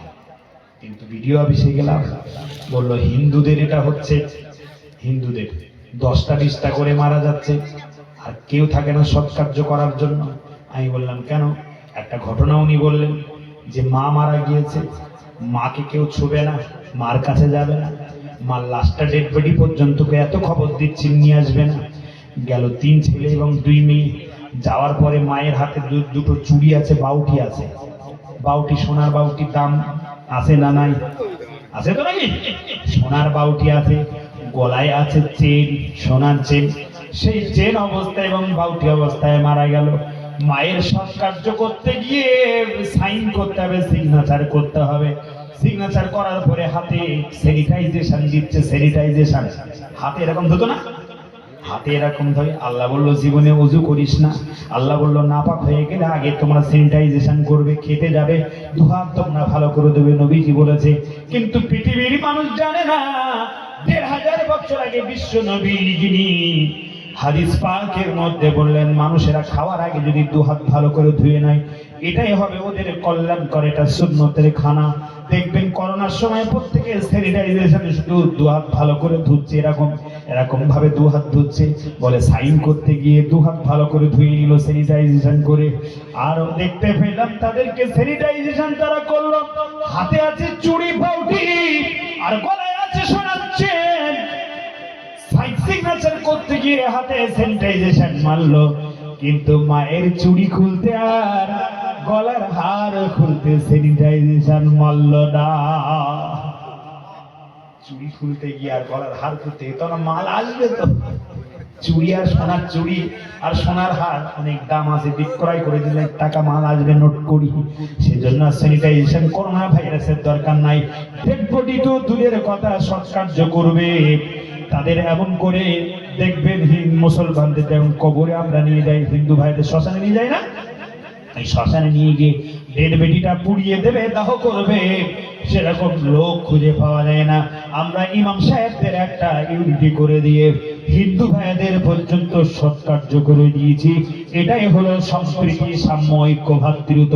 মুসলমানদের মতো সম্প্রীতি সাম্য ঐক্য ভ্রাতৃত্ব গোটা বিশ্বের জমিনে কেউ দেখাতে পারেনি এবং কিয়ামত পর্যন্ত পারবে না। কারণ মুসলমানরা চাকরি নাই, মুসলমানদের স্বাস্থ্য নাই, মুসলমানদের অর্থ নাই, মুসলমানরা বড় লোক নাই, গরিব, তথাপিও মুসলমানরা আল্লাহর নবীকে ভোলে না। আমার নবীজি ১৫০০ বছর আগে তিনি হলেন সম্প্রীতির সাম্য ঐক্য ভ্রাতৃত্বের মূর্ত প্রতীক, তিনি হলেন শান্তির বার্তাবাহক। আল্লাহর নবী শিক্ষা দিয়ে গিয়েছে আজ থেকে ১৫০০ বছর আগে আর ১৫০০ বছর পরে মুসলমানরা নবীজির আদর্শ হিসেবে অক্ষরে অক্ষরে মেনে চলেছে, একটাও কেউ বাদ দেয় না। একটু জোরে বলা যাবে না সুবহানাল্লাহ?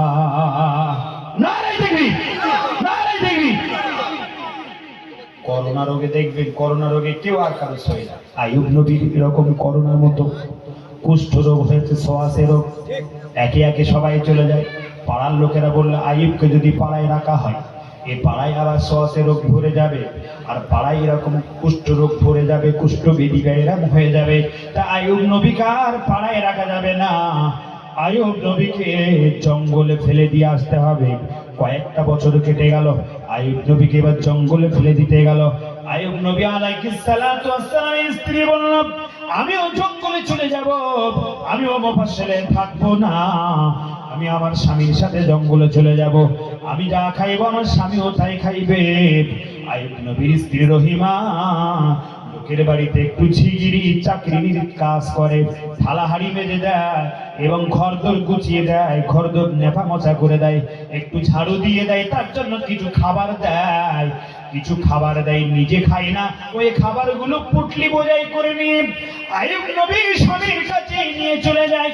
কয়েকটা বছর চলে গেল, কিতাবের পৃষ্ঠার মধ্যে লিপিবদ্ধ আছে 10 বছর নয়, 11 বছর নয়, 18 বছর পর্যন্ত আইয়ুব নবীকে আল্লাহ তাআলা পরীক্ষা করার জন্য রোগ দিয়েছিলেন। একটু জোরে বলা যাবে না সুবহানাল্লাহ? রোগ দেওয়ার মালিক কে? আবার রোগ থেকে সারিয়ে দেওয়ার মালিক কে? আল্লাহ কোরআন শরীফের মধ্যে বললেন ওয়া নুনাজ্জিলু মিনাল কুরআনি মা হুয়া শিফাউ ওয়া রাহমাতুল লিল মুমিনিন। আল্লাহু আকবার। নুনাজ্জিলু মিনাল কুরআন, আমি আল্লাহ কোরআন অবতীর্ণ করেছি মা হুয়া শিফাউ, ওটা শিফা করে, শিফাউল লিল মুমিনিন, মুমিনদের জন্য। মুমিন তোমরা কোরআন তেলাওয়াত করবে, কোরআন তেলাওয়াত করছো, তোমার দোয়া করতে আল্লাহর দরবারে দেরি হবে, আল্লাহর দরবারে মঞ্জুর হতে দেরি হবে না। আইয়ুব নবী অসুস্থ হয়ে গেলেন, কিছু আর খেতে পায় না। বিবি রহিমা দীর্ঘদিন ধরে লোকের বাড়িতে ঝিগিরি চাকরি নিগিরি কাজ করে। এর মাঝখানে এত ঘটনা, সেটা যদি বলি লম্বা হবে বক্তৃতা, আসল উদ্দেশ্যে আসতে পারবো না। সেজন্য আমি ঘটনাকে একটু কাট করছি, ছেটে বেছে আপনাদের কাছে মূল যেটা জিস্ট যেটা সেটা আপনাদের বলার চেষ্টা করছি। একটু গভীর মনোযোগ দিয়ে শুনুন। হযরত আইয়ুব নবীর স্ত্রী বিবি রহিমা এমন করে অন্যের বাড়ি থেকে কাজ করে ঠিকই কাজ করে স্বামীকে খাওয়াতো, কিন্তু স্বামীকে আর খাওয়াতে পারে না। কেন? স্বামী আর খেতে পারে না, গাল আর নাড়তে পারে না, হাতে পায়ে গোটা শরীরে এমন করে পোকা ধরে গিয়েছে, পোকা গিজ গিজ করছে, চপচাপ করছে। একটা লাশ যেমন পড়ে থাকে দেখবেন, গরু এবং ছাগল যদি মাঠে পড়ে থাকে দীর্ঘদিন ধরে পচে যায়, পচা গরুর উপরে, ছাগলের উপরে, মুরগির উপরে, এবং যদি একটা জন্তু পড়ে থাকে পচা জন্তুর উপরে, মাছি মশা বসবে কি বসবে না, গদগদ করছে পচে, মশা মাছি এবং কীট পতঙ্গ সব বসবে এবং কুড়িয়ে কুড়িয়ে খাবে। আইয়ুব নবী আলাইহিস সালাতু ওয়াস সালামের পা থেকে শুরু করে এমন করে গলা পর্যন্ত গোটা শরীরটা টপটপ হয়ে গিয়েছে। এত বেদিবেরা একভাবে তিনি শুধু এমন করে শুয়ে থাকেন, নড়তে পারে না, চড়তে পারে না। আমার ভাইয়েরা, পয়গম্বর আইয়ুব নবী বসতে পর্যন্ত পারে না, এমন অবস্থায় শুয়ে শুয়ে আইয়ুব নবী আর কিছুই চাই না। আমি আপনাদের কাছে কোরআনের আয়াতে কারিমা সূরা বাকারা থেকে 153 নম্বর আয়াতে কারিমা তাফসীর করতে করতে এত দূর চলে আসলাম। যদি সবর করতে হবে, ধৈর্য ধরতে হবে এবং ইবাদত বান্দিগিতে আল্লাহর শীর্ষে থাকতে হবে। আবার আল্লাহ পাক রব্বুল আলামিন বললেন, ইন্নাল্লাহা মা'আস সাবিরিন, তবে তো আমি ধৈর্যশালীদের সঙ্গে আছি। আইয়ুব নবী আলাইহিস সালাতু ওয়াস সালাম এইভাবে আল্লাহর জিকির, আল্লাহ আল্লাহ আল্লাহ আল্লাহ জিকির করতে করতে করতে করতে একটানা কুষ্ঠবেদী গায়রাম হিসাবে 18 বছর কাটিয়ে দিলেন। জোরে বলা যাবে না সুবহানাল্লাহ। কত বছর? 18 বছর। 18 বছর। আর আমাদের যদি 8 দিন একটানা অসুস্থ হয়ে যায়, আমরা ধৈর্য রাখতে পারি ভাই? 8 দিন, 8 মাস তো দূরের কথা, 18 দিন তো দূরের কথা। 8 দিনে কত রকম ছোট ছোট ছোট 8 দিনে শেষ করে দেয়। আইয়ুব নবীর 18 বছর কেটে গেল। 18 বছরে কেটে যাওয়ার পরে গোটা শরীরে পোকা বিলবিল বিলবিল করে কুড়ে কুড়ে খাচ্ছে আইয়ুব নবীর গোশত এবং রক্তগুলো। এমন অবস্থায় আইয়ুব নবীর এবার জিহ্বা দিয়ে, যে জিহ্বা দিয়ে ঠোঁটগুলো দিয়ে নেড়ে নেড়ে নেড়ে নেড়ে আমার আল্লাহ আল্লাহ আল্লাহ আল্লাহ জিকির করতেন। আমার পানি গোবরার হাফেজ সাহেব হুজুর রহমাতুল্লাহ আলাইহি, আমার দাদু যান অসুস্থ হয়ে পড়েছিলেন। বসিরহাট আমিনিয়া মাদ্রাসার জিকিরের মজলিস পরিচালনা করছেন। 17, 18 এবং 19 ফাল্গুন সালেহ মাহফিল বসিরহাটের বিখ্যাত মাদ্রাসা আল্লামা রুহুল আমিন রহমাতুল্লাহ আলাইহির স্মৃতি বসিরহাট আমিনিয়া মাদ্রাসার আজীবন সভাপতি পানি গোবরার হাফেজ সাহেব হুজুর রহমাতুল্লাহ আলাইহি ছিলেন। আল্লাহর জিন্দা ওলি, মুস্তবড় ওলি, আল্লাহর দরবারে পীর আউলিয়ার দরজায় পৌঁছে গিয়েছেন। বসিরহাটের বিখ্যাত আমিনী ফেরেশা মাহফিলে পার্শ্ববর্তী এই যে আপনাদের রায়কোলা আছে না, রায়কোলা 7 গম্বুজ মসজিদ আছে, রায়কোলা দেখবেন। এই 7 গম্বুজ মসজিদের পার্শ্ববর্তী বাড়ির পার্শ্ববর্তী জায়গায় আমার বড় জামাই বাবুর নাম ছিল ফজলুল ওহিদ সাহেব। মাওলানা ফজলুল ওহিদ রায়কোলাবি আসাম ত্রিপুরা বিখ্যাত বড় আলেম ছিলেন। পানি গোবরা হাফেজ সাহেব হুজুর রহমাতুল্লাহ আলাইহি বড় জামাতা। তিনি পানি গোবরা হুজুর রহমাতুল্লাহ আলাইহি তিনি জিকিরের মজলিস করতেন। আর জিকিরের মজলিসের পরপরই ফজলুল ওহিদ রায়কোলাবি দাঁড়িয়ে দাঁড়িয়ে বিখ্যাত বসিরহাট আমিনিয়া মাদ্রাসায় দাঁড়িয়ে দাঁড়িয়ে বক্তব্য রাখতেন কোরআন এবং হাদিসের উপরে। জোরে বলা যাবে না সুবহানাল্লাহ। পানি গোবরা হুজুর 3 দিন জিকিরের মজলিস করতেন। 17, 18, 19 ফাল্গুন বসিরহাট বিখ্যাত আমিনিয়া ইসলাম মাহফিলে বজলুর রহমান দরগাপুরি হুজুর এই দেগঙ্গায় একবার মুসলিম লোকই ভোটে দাঁড়িয়েছিল। বজলুর রহমান দরগাপুরি হুজুর আপনারা অনেকে জানেন। সেই বজলুর রহমান দরগাপুরি হুজুর যতদিন বেঁচে ছিলেন, তারপরে পানি গোবরা হুজুরকে দায়িত্ব এসেছিলেন। আর হুজুর কেবলা বসে আল্লামা হুজুর ওই যে আমিনিয়া মাদ্রাসা ইসলাম মাহফিলের ইমামতির দায়িত্বটা পানি গোবরা হাফেজ সাহেব হুজুর রহমাতুল্লাহ আলাইহিকে দিয়েছিলেন। জোরে বলুন সুবহানাল্লাহ। নারায়ে তাকবীর। আল্লাহর মস্ত বড় ওলি, আমাদের সকলের প্রিয়, আমাদের সকলের প্রাণ পুরুষ, মহাব্বতের মানুষ, পানি ওবরার হাফেজ সাহেব হুজুর রহমাতুল্লাহ আলাইহি বসিরহাট আমিনিয়া ইনশাআল্লাহ মাহফিলের 17 ফাল্গুন 18 ফাল্গুন তিনি এমন করে আমার ভাইয়েরা জিকিরের মজলিস পরিচালনা করলেন।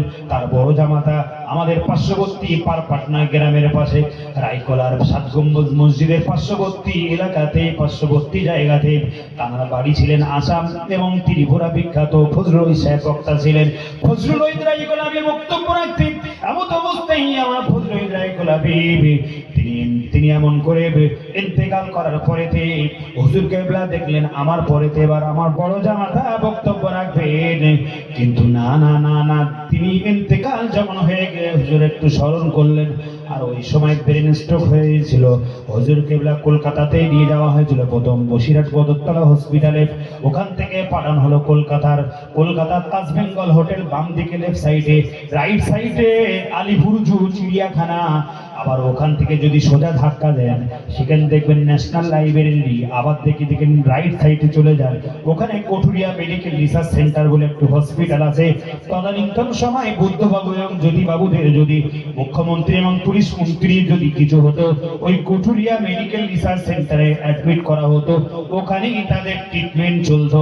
পালিগোবরা হাফেজ সাহেব হুজুর রহমাতুল্লাহ আলাইহির মুরিদ মুতাকিদিন মুহিব্বিনরা হাজার হাজার মানুষ বলল হুজুর কেবলা ট্রিটমেন্ট হবে সেখানে।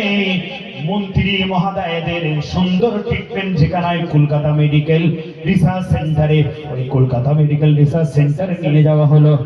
একদিন নয়, 2 দিন নয়, 3 দিন নয়, প্রত্যেকটা দিন একবার যাব হুজুর কেবলা ওখানে অ্যাডমিট হয়েছিলেন, ভর্তি হয়েছিলেন। আগত অবস্থায় হুজুর কেবলার হাজার হাজার মুরিদ মুতাকিদিন মুহিব্বিন তারা এমন লম্বা লাইন দিতেন, ওই লাইনটা Kolkata medical research medical hospital থেকে আলিপুর জু পর্যন্ত এসে যেত। জোরে বলা যাবে না সুবহানাল্লাহ। আমাদের বাড়ির গ্রামবাসী আত্মীয় স্বজন কেউ যদি হসপিটালে, Basirhat hospital, Badartala hospital, Barasat hospital, RG Kar medical hospital থাকে, আমরা দেখতে যাই না দেখতে যাই তো নাকি? মহাব্বতের মানুষটা হসপিটালে আছে, বাবা আছে, মা আছে, দাদু আছে, চাচা আছে, জামাই আছে, ফুবুলি আছে, স্বামী স্ত্রী, আত্মীয় স্বজন গ্রামবাসী যাই না সবাই দেখতে যায়। পানি গোবরা হুজুরকে দেখতে গিয়ে ভিড় জমাচ্ছেন, তাই হুজুর কেবলার জন্য আলাদা একটা গেট ছেড়ে দেওয়া হয়েছিল। পর মানুষ সকাল থেকে 2 ঘন্টা দেখতে এত লম্বা লাইন পড়ে যেত। ডক্টরগণ বলছে এমন একটা মানুষ আমাদের মেডিকেল রিসার্চ সেন্টারে মন্ত্রী মহোদয়, এমপি, মিনিস্টার আছে, কিন্তু এত মহাব্বতের মানুষ দেখা যায় না। লাইনে দাঁড়িয়ে কাঁদতে তারা চোখের জল ভাসিয়ে দিতে এরকম একটা মানুষ আমাদের কাছে এসে তার একটা আজগবি কথা আপনাদের কি বলবো। এই মানুষকে যখন এমন করে মাইক্রোস্কোপে আমরা দেখতে পেলাম, টিভির মধ্যে, মনিটরের মধ্যে আমরা দেখতে পেলাম, হুজুর কেবলা যখন শুয়েছিলেন, এমন করে আমার ভাইয়েরা ডান দিকে বাম দিকে মেশিনে ভর্তি, পিছনে মেশিন, সামনে মেশিন এবং মনিটর টিভির মতো পর্দায় ডাক্তাররা দেখছে হুজুর কেবলার হার্টবিট যেটা হলো, কলব যেটা হলো হৃদয়, যেখান থেকে আল্লাহ আল্লাহ জিকির গুলো হয়। হুজুর কেবলার মহব্বত ছিল, এমন ভালোবাসা ছিল আল্লাহর সাথে, সর্বসময় উঠতে বসতে খেতে আল্লাহ আল্লাহ আল্লাহ জিকির ছাড়া কিছু বুঝতো না। একটু জোরে বলা যাবে না সুবহানাল্লাহ, চিল্লা বলা যাবে না সুবহানাল্লাহ। আল্লাহ রব্বুল আলামিন বললেন আলা ইন্না আউলিয়া আল্লাহি লা খাউফুন আলাইহিম ওয়া লা হুম ইয়াহজানুন। আলা নিশ্চয়ই ইন্না আউলিয়া আল্লাহ, আমি আল্লাহ পাক রব্বুল আলামিন আমার আউলিয়া, অলিজন এক বচন, আউলিয়া বহু বচন, আমার বন্ধু যারা, লা খাউফুন, বিপদ হোক আর মুসিবত হোক আর দুর্দশা হোক, লা খাউফুন, তাদের কোনো ভয় হয় না, ওয়ালা হুম ইয়াহজানুন, আর তাদের কোনো দুশ্চিন্তা থাকে না। আমি আল্লাহ তাদেরকে ফ্রেন্ড হিসাবে, বন্ধু হিসাবে, দোস্ত হিসাবে কোরআন শরীফে সাব্যস্ত করে দিয়েছি। জোরে বলা যাবে না সুবহানাল্লাহ, চিল্লায় বলা যাবে না সুবহানাল্লাহ। নারায়ে তাকবীর, নারায়ে তাকবীর। বলছে এমন মস্ত বড় কি এমন একজন মানুষ এসেছেন, আমরা মাইক্রোস্কোপ এবং টিভির যে মনিটরে হার্টবিট গুলো চেক করছি, আর ওখান থেকে একটা আওয়াজ পাচ্ছি যেটা হলো প্রভুর আওয়াজ, যেটা হলো আল্লাহর আওয়াজ। আল্লাহ আল্লাহ হৃদয় থেকে, হার্ট থেকে। হুজুরের কিন্তু কোনো সারা শব্দ নেই, সেন্সলেস হয়ে গিয়েছে। তথাপিও সেন্সলেস হয়ে যাওয়ার পরেতে হার্টবিট দিয়ে শুধু আল্লাহ আল্লাহ আল্লাহ আল্লাহ জিকির অনাবরত হয়ে যাচ্ছে। জোরে বলা যাবে না সুবহানাল্লাহ। নারে তাকবীর! নারে তাকবীর! অনবরত আল্লাহ জিকির, আল্লাহর সাথে মহাব্বত করুন, ডাইরেক্ট কানেকশন করুন, রসুলের সাথে মহাব্বত করুন, ডাইরেক্ট কানেকশন। রসুলকে মহাব্বত করুন, ভালোবাসবেন, দেখবেন আমার আল্লাহ ভালোবাসবে। কুল ইন কুনতুম তুহিব্বুনাল্লাহ, আল্লাহ বললেন যদি আমাকে ভালোবাসতে চাও ফাত্তাবিউনি, তোমরা ইত্তিবা করো। ইহবিবিকুমুল্লাহ, কাকে ইত্তিবা করতে হবে? আমার নবীকে ইত্তিবা করতে হবে, নবীকে ভালোবাসতে হবে। নবীর যদি ইত্তিবা করতে পারো, ভালোবাসতে পারো, ইহবিবিকুমুল্লাহ, তাহলে আমারও ভালোবাসা হয়ে যাবে। আর আমার ভালোবাসা যদি তোমাদের হয়ে যায়, ইয়াগফির লাকুম যুনুবাকুম আল্লাহু গফুরুর রহিম, তোমার আগের এবং পরের সমস্ত গুনাহগুলো আমি রহমান রহিম ওই নামের বাবার পথে ক্ষমা করে দেব। জোরে বলা যাবে না সুবহানাল্লাহ। আল্লাহর ওলি যারা ছিলেন প্রত্যেকেই আল্লাহর নবীকে ভালোবাসতে, মহাব্বত করতেন। আর আল্লাহর নবীর দেখানো তার লাইফ স্টাইলের উপর তারা এমন করে বাস্তবায়ন করতেন নিজের জীবন গাড়িটা। সেজন্য আল্লাহ পাক রব্বুল আলামিন তাদের নামের সাথে একটা সার্টিফিকেট দিয়েছে, যেটা ইংরেজিতে ফ্রেন্ড বলা হয়, বাংলাতে বন্ধু বলা হয়, আর ফার্সিতে দোস্ত বলা হয়, আরবিতে তাকে ওলি বলা হয়। আউলিয়ার এক বচন হলো ওলিয়ুন। জোরে বলা যাবে না সুবহানাল্লাহ। জোরে বলা যাবে না সুবহানাল্লাহ। নারে তাকবীর, নারে তাকবীর। হযরত আইয়ুব নবী আলাইহিস সালাতু ওয়াস সালামের হার্টবিট দিয়ে শুধু আল্লাহ আল্লাহ জিকির হচ্ছে, জিভ দিয়ে, ঠোঁট দিয়ে আল্লাহর জিকির উচ্চারণ হচ্ছে। এমন অবস্থায় আইয়ুব নবী আলাইহিস সালাতু ওয়াস সালাম তিনি বুঝতে পারছেন, সাড়া পাচ্ছেন যে আমার জিহ্বায় পোকা ধরে গিয়েছে, জিহ্বা এবং ঠোঁটে সব পোকা গিলগিল করছে। আমি আর আল্লাহর জিকির কিভাবে করব? আমার আল্লাহ পাক রব্বুল আলামিন আইয়ুব নবী তিনি যে দোয়াটা করেছিলেন, আমার আল্লাহ কি যেটা বলেছিলেন, আল্লাহ তাআলা এত পছন্দ করলেন, আল্লাহ তাআলা কোরআন শরীফের মধ্যে সেটা কোট করে দিয়েছেন জগৎবাসীর শিক্ষার জন্য। একটু জোরে বলা যাবে না সুবহানাল্লাহ। আল্লাহ পাক রব্বুল আলামিন কোরআন শরীফের মধ্যে লিপিবদ্ধ করলেন, বিসমিল্লাহির রাহমানির রাহিম ওয়া আইয়ুবা ইয নাদা। যখন আইয়ুব নবী আলাইহিস সালাতু ওয়াস সালাম ডেকেছিলেন, ও আইয়ুব ইয নাদা রাব্বাহু, রবকে, প্রভুকে, রব্বাহু আন্নী মাসলানিয়াদ দুররু ওয়া আনতা আরহামুর রাহিমিন। আইয়ুব নবী বলেছিলেন, আল্লাহ পাক রব্বুল আলামিন আমাকে ছেড়ে আমার অন্য স্ত্রীরা চলে গেল, আমাকে ছেড়ে আমার পাড়া পড়শি আত্মীয় স্বজন গ্রামবাসী আমাকে ভৎসনা করে আমাকে জঙ্গলে ফেলে দিল, তথাপি আমার কোনো সমস্যা নাই, আমার কোনো অসুবিধা নাই। রব্বুল আলামিন আল্লাহ আমার এত দিন ধরে বেদিবা এরা হলো কোনো সমস্যা নাই, অসুবিধা নাই। আল্লাহ পাক রব্বুল আলামিনকে আল্লাহর নবী পয়গম্বর তিনি বলেননি, আল্লাহ আমি রোগের মধ্যে আছি, আপনি আমাকে সারিয়ে দিন, সেবা দিন, কথা বললেন না। আল্লাহর নবী আইয়ুব পয়গম্বর বললেন, ওয়া আইয়ুবা ইয নাদা রাব্বাহু আন্নী মাসসানিয়াদ দুররু ওয়া আনতা আরহামুর রাহিমিন। হে রব, আমি আইয়ুব কষ্টে আছি, রোগে আছি, শোকে আছি। আন্নী মাসসানিয়াদ দুররু, আর ওয়া আনতা আরহামুর রাহিমিন, অবশ্যই আপনি হলেন রহমানুর রহিম। জোরে বলা যাবে না সুবহানাল্লাহ।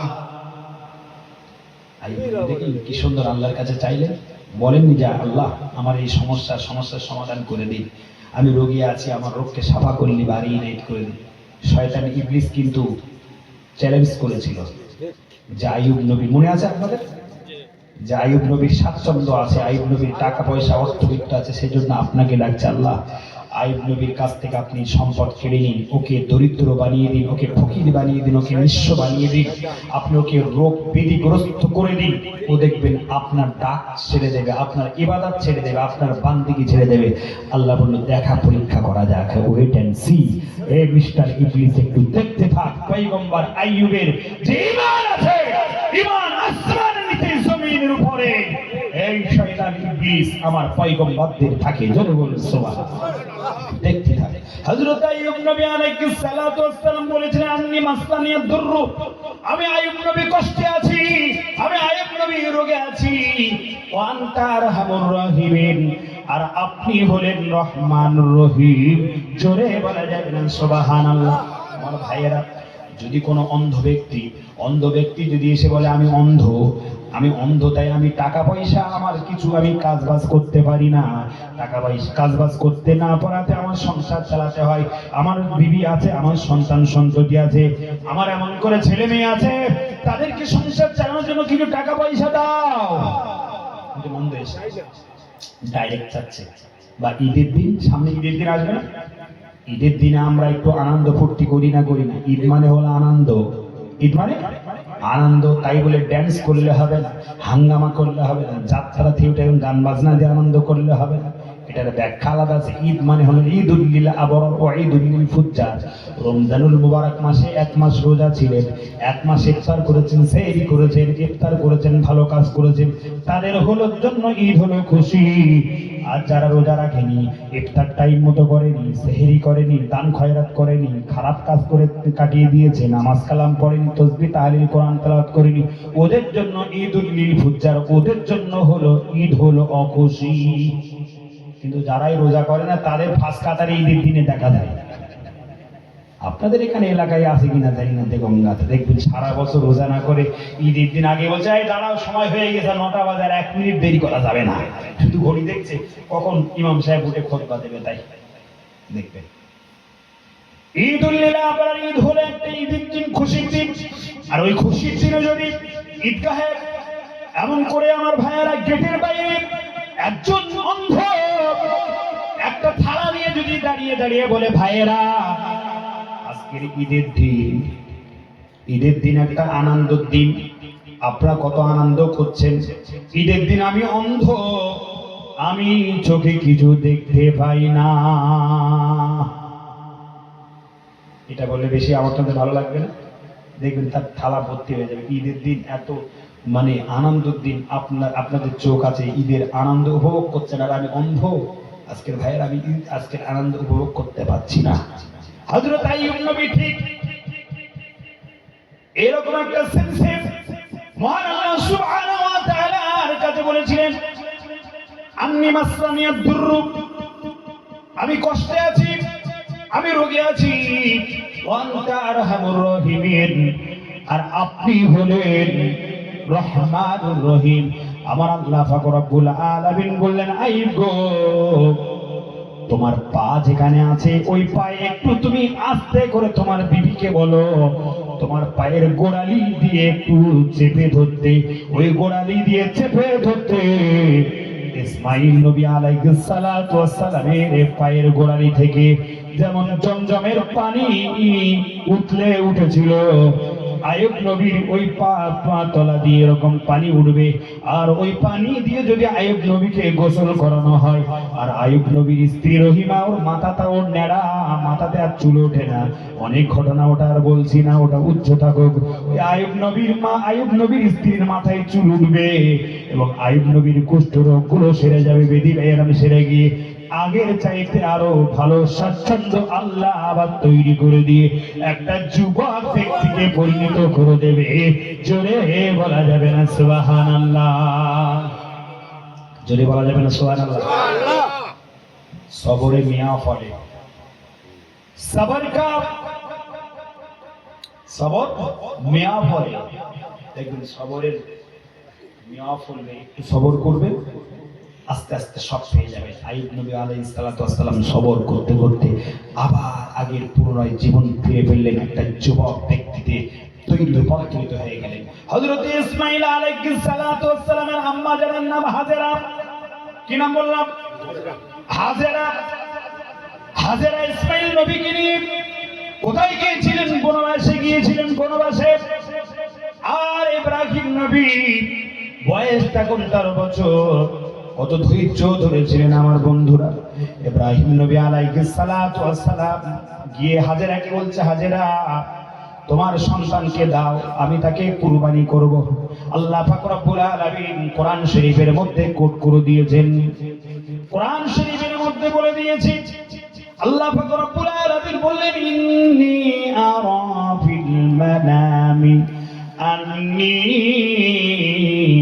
আযবাহুকা ফানজুর মাযা তারা। ইন্নী আরা,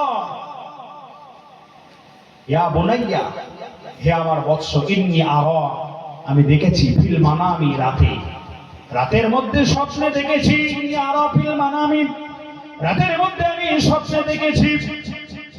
আন্নী আযবাহুকা, নিশ্চয় আমি তোমাকে জবাহ করছি। ফানজুর মাযা তারা, এই বিষয়ে তোমার অভিমত কি? হযরত ইসমাঈল নবী আলাইহিস সালাতু ওয়াস সালাম তিনি বলতে পারতেন, কি এমন আমরা আপনার কাছে অন্যায় করেছি, কি এমন আপনার কাছে অপরাধ করেছি, এমন সাজা আপনি দিচ্ছেন আমার আম্মু এবং আমাকে? এই মরুভূমিতে কয়েকটা বছর আপনি ফেলে গেলেন, কয়েকটা বছর ফেলে গেলেন, একটু সামান্য পানি এবং খেজুর দিয়ে গেলেন, আর কিছু আপনি দিয়ে যাননি। আমরা কত কষ্ট করে এখানে ছিলাম, খেজুর পানি ফুরিয়ে গেল, এত কষ্ট হলো, আর কি অপরাধ করেছি তার জন্য আমাকে আপনি কুরবানি করবেন বলে আমার কাছ থেকে অভিমত চাইছেন। ইসমাঈল নবী এ কথা কখনো বলেননি, আল্লাহ কোরআন শরীফের মধ্যে কোট করে দিয়েছে। যখন কিনা পিতা ইব্রাহিম নবী ইসমাঈল নবীকে বললেন, ইয়া বুনাইয়া ইন্নী আরা ফিল মানামি, নিশ্চয় আমি, হে আমার বৎস, হে আমার পুত্র, ইন্নী আরা ফিল মানামি, আমি ঘুমের মধ্যে, স্বপ্নে, রাতের মধ্যে দেখলাম, আযবাহুকা, তোমাকে জবাহ করছি, ফানজুর মাযা তারা, এই বিষয়ে তোমার অভিমত কি? হযরত নবী ইসমাঈল আলাইহিস সালাতু ওয়াস সালাম বললেন, হে আমার পিতা, ইয়া আবাতি ফিআল মা তুমারু, ইয়া আবা, ইয়া আবা মানে হে আমার পিতা, মাই ফাদার, আমার পিতা, ইয়া আবাতি ফিআল, আপনি অবশ্যই অবশ্যই পূর্ণ করুন, মা তুমারু, যেটা আপনার প্রতি আদেশ হয়েছে, অবশ্যই অবশ্যই আপনি পূর্ণ করুন। সাতাজিদুনি, আপনি আমাকে পাবেন, আমার মধ্যে পাবেন, ইনশাআল্লাহ, ইনশাআল্লাহ, ইনশাআল্লাহু মিনাস সাবিরিন, আপনি আমাকে ধৈর্যশালীদের মধ্যে পাবেন। জোরে বলা যাবে না সুবহানাল্লাহ? আপনি আমাকে জবাই করবেন, আপনি আমাকে অভিমত নিচ্ছেন জবাই করার জন্য। ইয়া আবাতি ফাআল মা তুমারু, আপনি পূর্ণ করুন যেটা আপনার কাছে আদেশ হয়েছে। সাতাজিদুনি, আপনি পাবেন, ইনশাআল্লাহু মিনাস সাবিরিন, ধৈর্যশালীদের মধ্যে আমাকেও পাবেন, যারা পৃথিবীতে ধৈর্য ধারণ করেছে। ধৈর্য ধারণ করলে লাভ আছে না নাই? হ্যাঁ, লাভ আছে না নাই? জমজমের পানি আমরা খাই না, খাই না? মা হাজেরা, পানি নাই, শুষ্ক মরুভূমি, বুক ফাটা আর্তনাদ করতে সন্তান শিশু ইসমাঈল একবার সাফাতে যায়, একবার মারওয়াতে যায়।